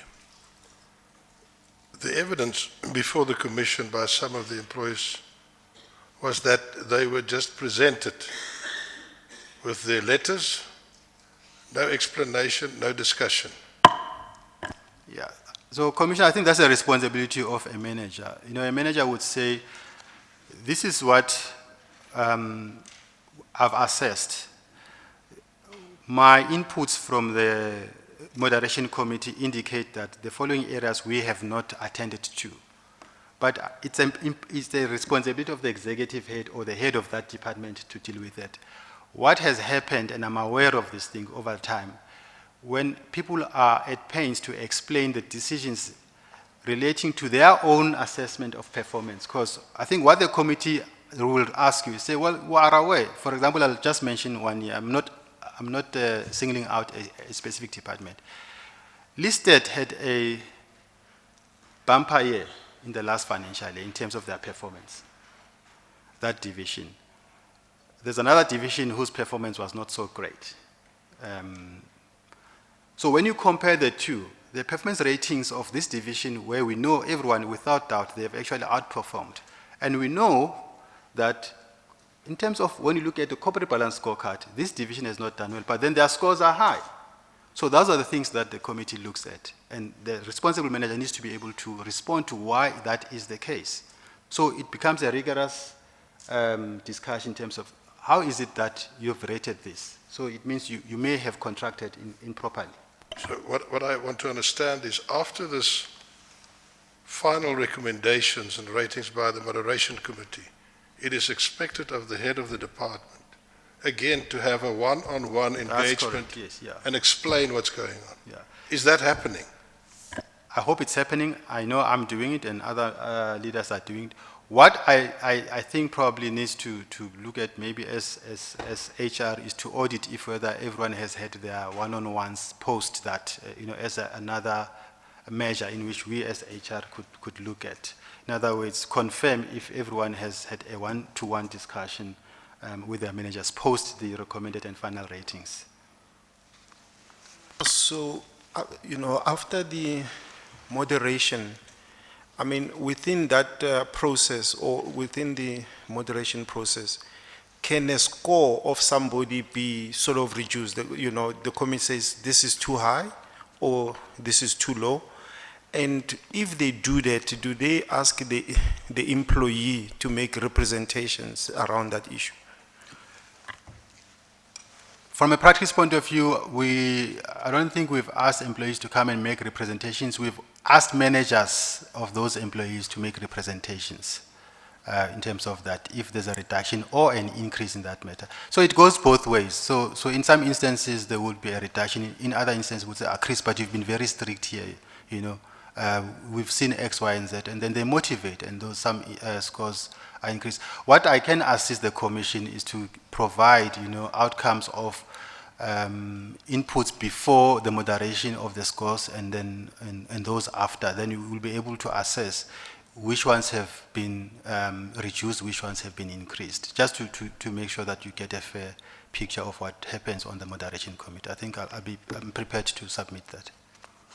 I think then the key becomes that if someone has been cut down or been raised, then the line manager has got to sit down one-on-one then with the employee and say, look, this was cut because of this and that. That's correct. Is that happening? Because as Advocate Lube says that some employees have just received the letters and Yeah. they don't know why they were cut.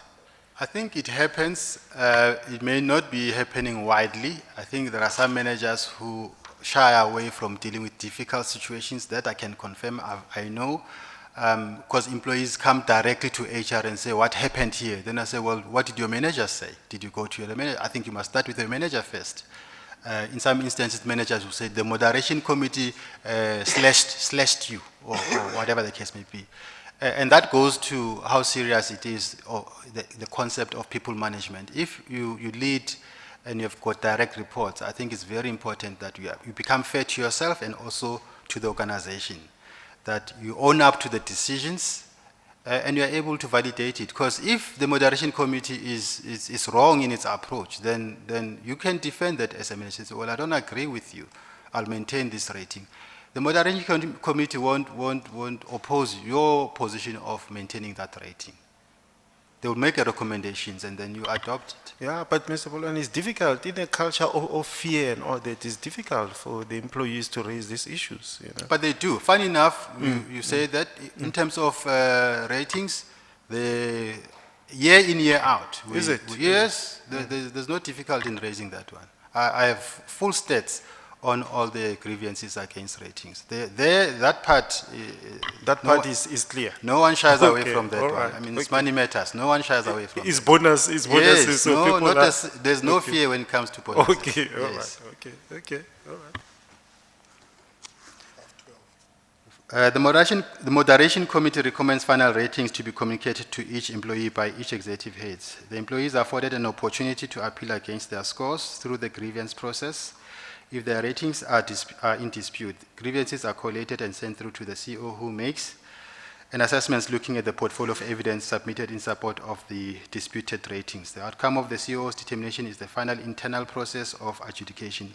What I emphasize there, that won't be the end of it. If an employee still feels aggrieved, then they can take it to the CCMA, and it has happened, by the way, that we've had matters of this adjudicated at the CCMA. The moderated ratings were, as per the moderation committee, are the final outcomes of the appeal process. So when the appeal process has been concluded, all those final scores are used by the HR department. The final ratings are captured in the annual increase and incentive allocation model, which is formulaic driven and allocates annual increases and the incentive amounts. Let me just stop there and explain what this is. So all the ratings that are final, each and every executive heads, in terms of the outcome and output of appeal process and the moderation committee, and the information and the letters have been given to employees. We provide a spreadsheet to each and every executive head to sign off that these are the final scores. And I've got an example in respect of one allegation that was made where executives were saying they are not involved. The signing off of that final rating, because that's the only thing that determines the incentive and the annual increases that an employee would get. That is an administrative part. When we have that rating, we capture it on the spreadsheet on the incentive model. Then it works out your share of the pool. That's the only part where executives are not involved, because it's an HR administration function. Then the model determines and allocates the bonus pool from then on. There's no room whatsoever to tamper with and manipulate the allocations, which are done as per the formula in this regard. Should the Commission wish to assess how the model works and whether there is room for manipulation, I would make resources available to demonstrate how the model works in order to give assurance of legitimacy. In other words, I can ask my REM and benefits to sit with any of the investigators of the Commission to look at, from the period in which it was disputed, 2014 upwards, all the models, to compare and see if there's anyone who has manipulated that. Because what goes into the formula is actually the ratings. The rest works out through a formula. So you can't manipulate it. The only thing that you can manipulate is if you change the rating. If someone changes the rating in there, if that happens, then obviously that will be manipulation. Are you saying the only thing that can go wrong in that value chain of performance management is the ratings That's part correct. only. So, Yes. but the model does not, that spreadsheet, because there've been people saying, no, that spreadsheet is manipulated and all that. So Yeah, well- are you saying the model, that spreadsheet, You there's can't no way manipulate you can? it, yeah. No, you can't manipulate it. Okay. The only way in which is if you change or maybe you introduce limits and caps, but that has to be agreed in terms of principles of capping and all of that thing. It can't just happen willy-nilly. So ratings are the only Yes. point where things can be changed? Absolutely. So, one of the things, and it's something that I also want to include, so that going forward, this thing is automated, the process is automated, so that and I'd proposed this to EXCO in our last strategy session. I said, you know, this issue of pointing out fingers to HR, that it manipulates these things. I am prepared, and in fact, I've worked at various organizations where a bonus pool is distributed. So you have an overall bonus pool that you can distribute to various departments.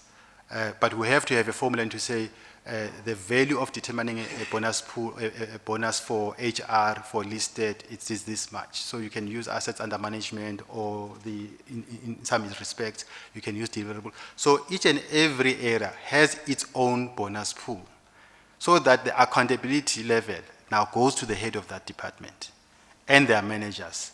And I think in that regard, we'll be able to see to what extent is this manipulation process that is being alleged. You know, how far does it go? Our role, therefore, will be to go and assess compliance, and internal audit also does the same job as it does with HR in assessing if there's no compliance or there's any manipulation. But what it helps with is that at least employees can get closer.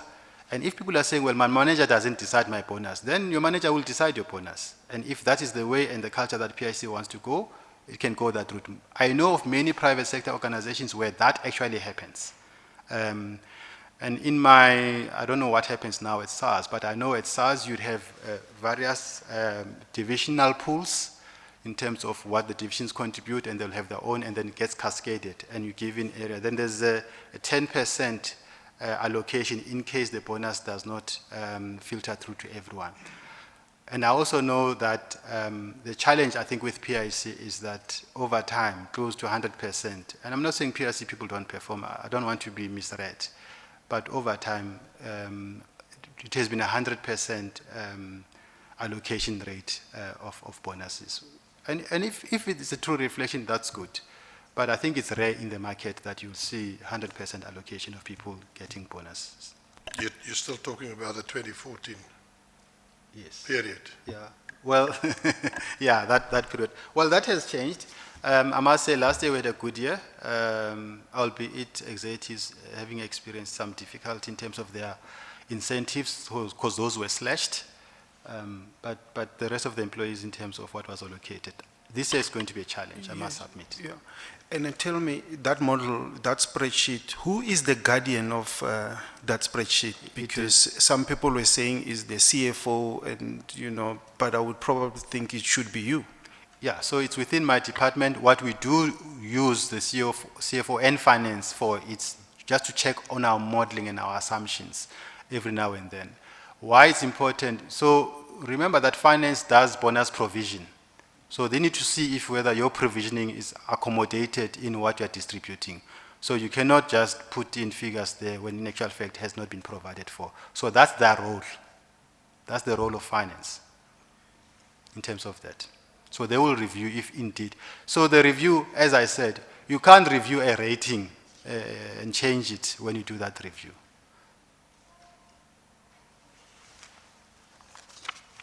Let's go on.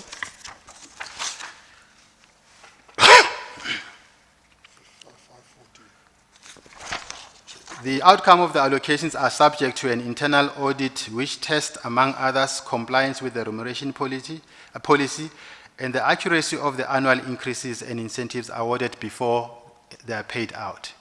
Post-internal audit report, HR generate letters reflecting annual increases and incentives awards to employees for sign-off and distribution by the respective executive heads or heads of departments.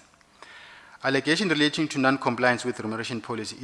It is correct that the final annual increases and incentives awards are not always in accordance with the PIC remuneration policy. This is due to the shareholders' directive in respect of determining the bonus pool applicable in a particular year. PIC has obtained legal advice to the effect that the PIC is bound by the shareholders' directive in terms of the PIC Act and the PFMA. Specific allegations were made to the effect that the directive of the shareholder in relation to the 2015-16 salary increases and incentives award were only directed at the executives, and therefore the rest of the staff were shortchanged. In this regard, I attach hitherto a copy of 2015-16 directives, shareholders directive, as well as an extract of the HRC adopting the shareholders directive marked Annexure CP 30AB. And the committee has resolved to support the minister's cap in terms of the 34% of the PIC salary bill, which translates to 85 million. Allegation regarding lack of involvement of certain ESCO members in the awarding of incentives and salary increases. It is not correct that ESCO members are not involved in the awarding of incentives and salary increases. As pointed out above, all ESCO members, with the exception of the CEO, participate in the work of the moderation committee. I attach thereto for a demonstration purposes a copy of the final scores signed off by the then acting executive head of risk and compliance, Ms. Candice Abrams, marked as Annexure CP31. Ms. Abrams is one of the executives who alleges that I'm not privy to, or nor am I consulted or given an opportunity into the actual calculation and determination of the remuneration staff that report into the executive head or risk. The only stage where they are not involved is when the performance scores of the moderation committee are captured in the model, which is purely an administrative function. Allegations that awarding of incentives are manipulated by the HR department and CFO. As pointed out above, there is no room whatsoever for manipulation of the model once the final moderated scores are captured. Furthermore, the allocations from the model are audited. I attach thereto demonstration purposes a copy of the internal audit consulting report on increases and bonus calculation in respect of that 2014-16 allocations marked Annexure CP 32.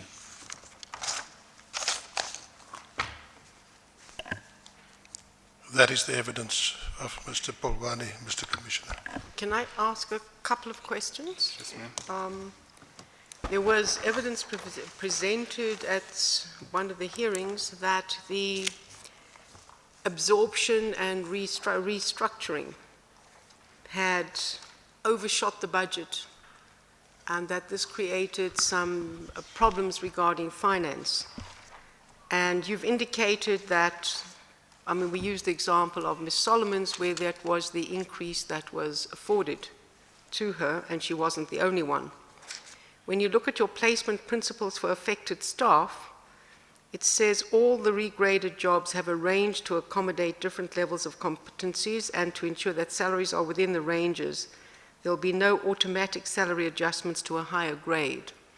How did the salary adjustments then have that problem of being too high in relation to the totality and or was there no problem at all in it? No, there wasn't. So Commissioner, what So happened? there was no problem about the salaries exceeding the budget allocated with the absorption? No, there wasn't. So if I can just respond, the organizational structure is costed. All of it is costed.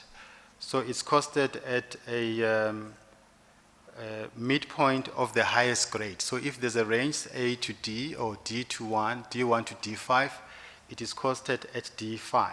So all of those positions in that structure will be costed. What I think became a problem had to do with our revenue component. In other words, if you shoot up the cost and the revenue drops, I think that's when it will cause a problem. So you constantly have to monitor your costs against the revenue generated. So we had to assess at that time, that year, if whether our revenue, as and when we're doing the salary adjustment, was growing or was it not growing. And obviously you make a determination to either stop recruiting at a high level, or when you recruit, you ensure that you recruit at an affordable This isn't level. about recruitment. This is about the absorption and the salary increases that went with absorption.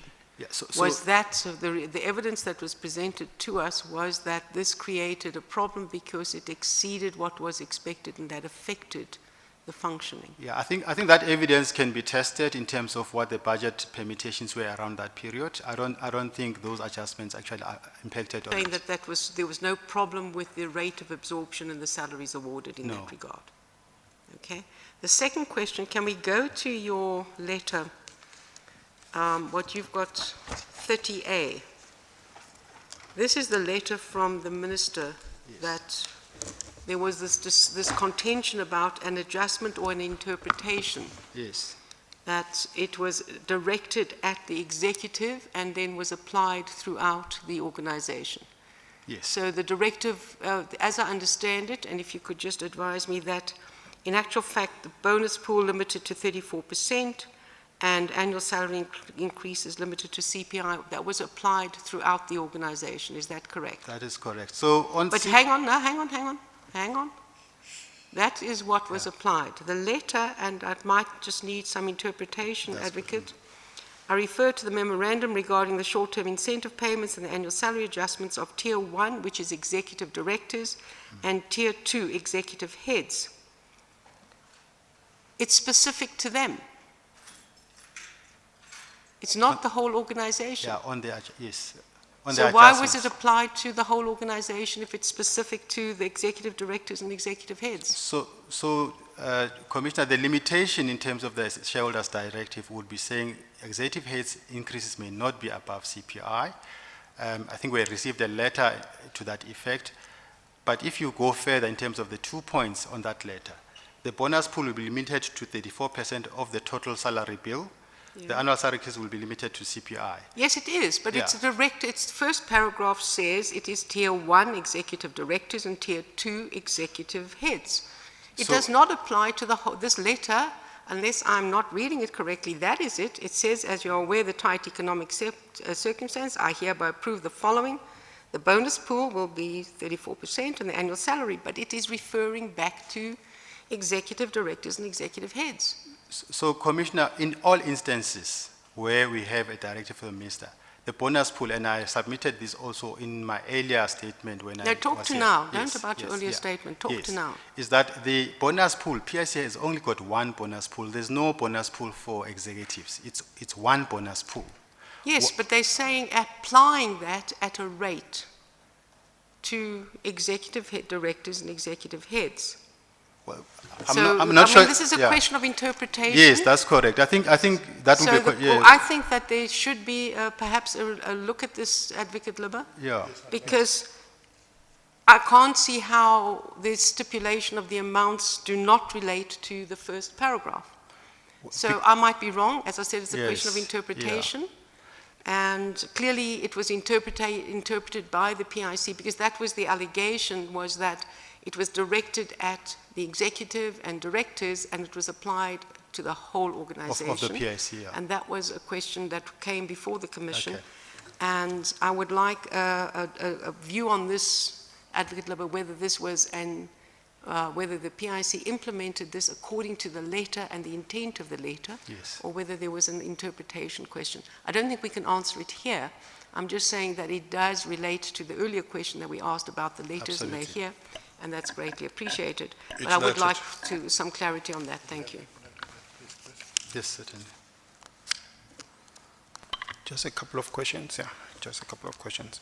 So I just want to isolate the issues here. So at this commission, you came under attack, and, you know, just tell me, because I think I got 4 names or 5 names, just tell me if I'm right here. So, and as you said that you have tried to answer this through the disciplinary, outcomes and all that. Menye, Maisela, Matebula, Magula. Those are the 4. Am I right? And then Nesane just resigned and all that. That's correct, yes. Is that correct? I mean, these are the 4 or 5 people. That's Nesane correct. hasn't appeared here. So Yes. those are the 4 people that came here to sort of say things about you. Yeah? That's correct, yes. Yeah. And then did you play any part in Ntuane, Peche, Phala, Ndaza? Ndaza. Yeah. Did you play any part? I mean, were you attacked at this commission on So- those 3 or 4 people? I don't think there were, I just checked some of the script, I'll have to check the others. I don't think there were allegations against me Yeah. from Pala's side. Yes. I'm not aware of any, but I have not played any part whatsoever in terms of what she has submitted, and I did say I'll have to review in terms of that. With regards to Mr. Ntwane, it was the signing of the settlement. I signed as a witness when he left in that regard. So that's the only administrative part that I played. With regards to Mr. Ndanza, I'm not sure what allegations he's leveled against me. I don't think there's anything that I'm aware of that I directly played a part in his issue. I have no knowledge in that regard. Okay, no, it's fine. So besides going to give us some fuller view about the issues, so those are the 4 people really we should concentrate on in terms of you and us here. Yeah? Yes. Is that correct? Well, I remember, Commission, we said we will get a full spectrum of the disciplinaries that occurred over the time. So if that is what the Commission would look at, I think that will be assisting the Commission as well. Yeah. That's fine, I think, yeah. Next question, and I've asked this before. There are many vacancies within various departments at the PIC, you know, whether it's PMV or others. And I just want to understand, why do we have that, and is there some thinking about, you know, filling up these positions? Yeah. And sort of when is that gonna be done, you know? And I'm mindful too that the Commission might come up with various changes that actually might mean that you hire more people, different kind of people, you know? Absolutely. So when the operating model and the structure was crafted and finalized, we had looked at a staggered approach, a phased approach, to say we'll first fill the critical positions. So each and every executive head will identify a list, I've got proof I can submit that, of which positions will be filled in a specific financial year. And then those are the positions that will be identified as critical for that year, and then they will fill them and they'll get them advertised. Then the next year we review that list again. But it does sometimes happen in the middle of the financial year that you may say, look, I'm experiencing constraints in this area, and then those positions are opened up. We've had, I think, EXCO sessions where areas that wanted to recruit and open up against the criteria that has been agreed upon earlier on, then they will then submit which positions need to be filled up. Because one of the things you want to make sure is that you don't have a bloated structure, and then you end up with people not having work to do. So it was staggered, and it's a responsibility of management to see to it that they fill the roles that they've identified as critical. I must say that, you know, there has been time where that has been very slow in terms of filling some position, but at the moment I think that has gained momentum in some areas. All right. The final question from me is that, what is your view to the issue that it appears that the PIC hires internally, and you know, but might that not affect you in the sense that you might need external hires to sort of rejig the culture a bit, you know, to just mix with the Joburg crowd, the Cape Town crowd, you know, because PIC is based in Pretoria, and don't you think the PIC should hire, you know, the external people to ensure that it's really in keeping with the current trends from the private sector and all that? Commissioner, you'll have another commission for the second time where they will say we are being excluded from getting opportunities because we're hiring external people. But more importantly, I think that was a joke. More importantly, I think there's a balance. We still do that. There's a balance between looking at internal and external. I did submit that there's contestation in terms of candidates that gets interviewed.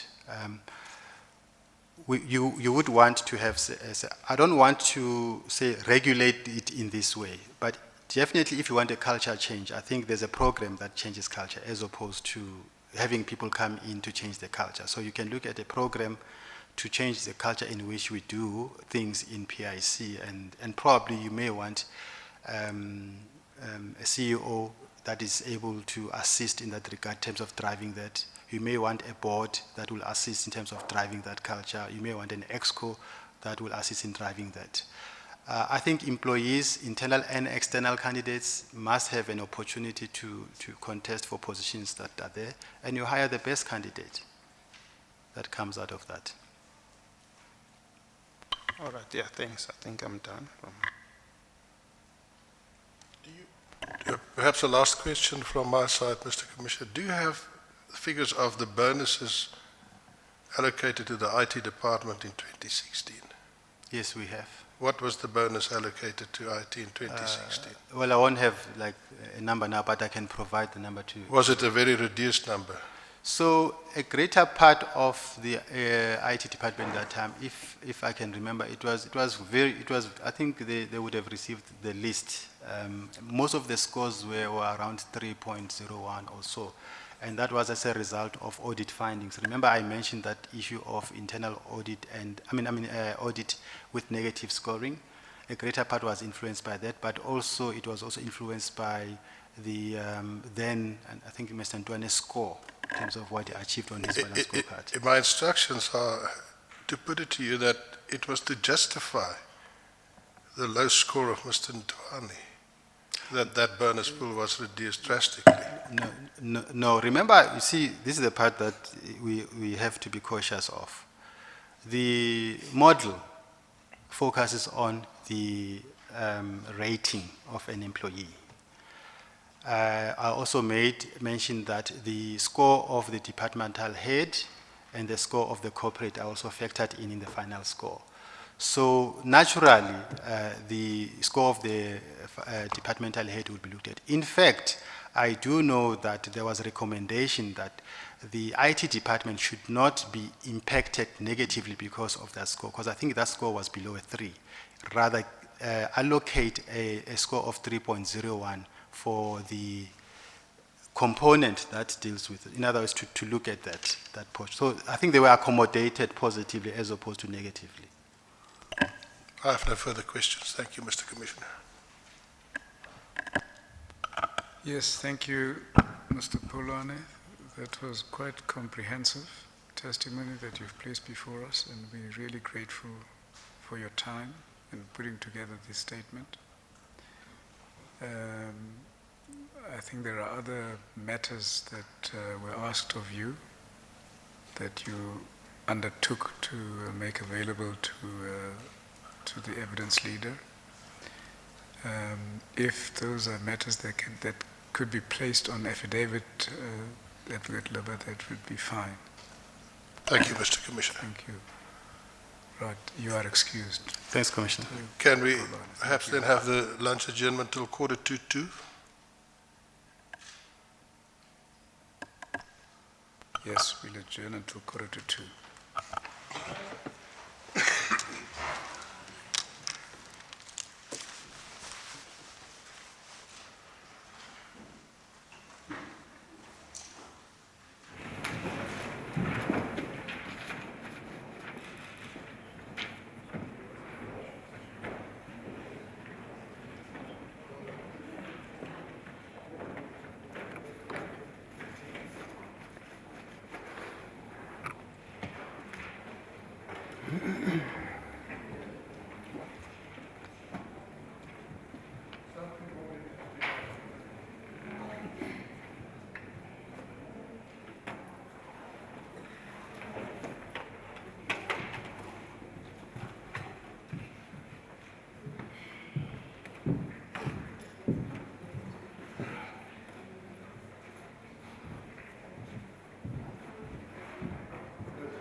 How's the affluence story?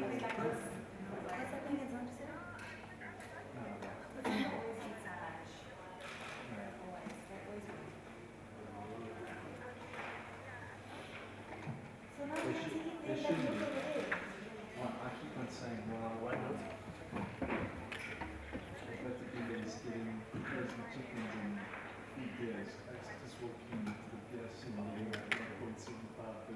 Because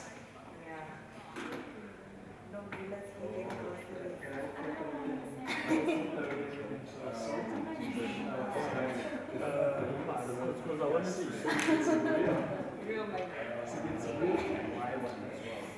US dollars, millions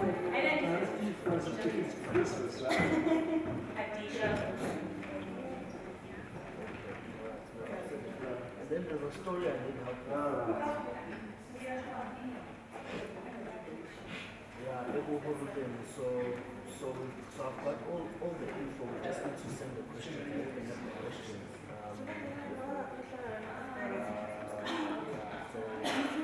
So I just need someone who's available to just send the questions. And then most of the stuff is just need to send the questions.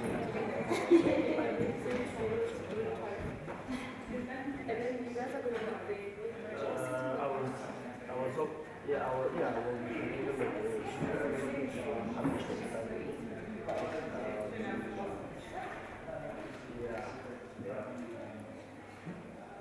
So in the Sunday Independence. So let me send you all the stuff, and then maybe look at it tomorrow. We'll send you a diary, and then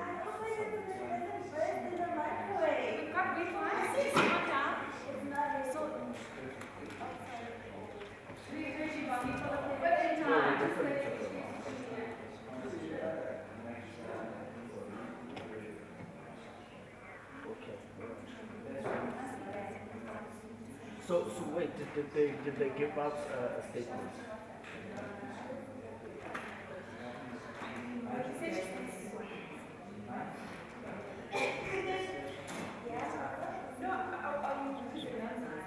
Oh, no, you know what? They must give us a written summary of everything. That's how. Yeah. Sometimes it's best to have things written. Is that? I na kinali dijo tsa. Is that? La ile ithi semi ithi lo. Angisebenzisi yona kodwa. Eyangaphandle iye nepower kuna leyana. But ikhona leyana ukuthi ufuna uregister. Ngimtshela lokho ukuthi angaphandle ingcono. Hala yangaphandle ingcono mthana. Hala yangaphandle ingcono. Namanje ngisebenzisa yona la ngaphakathi.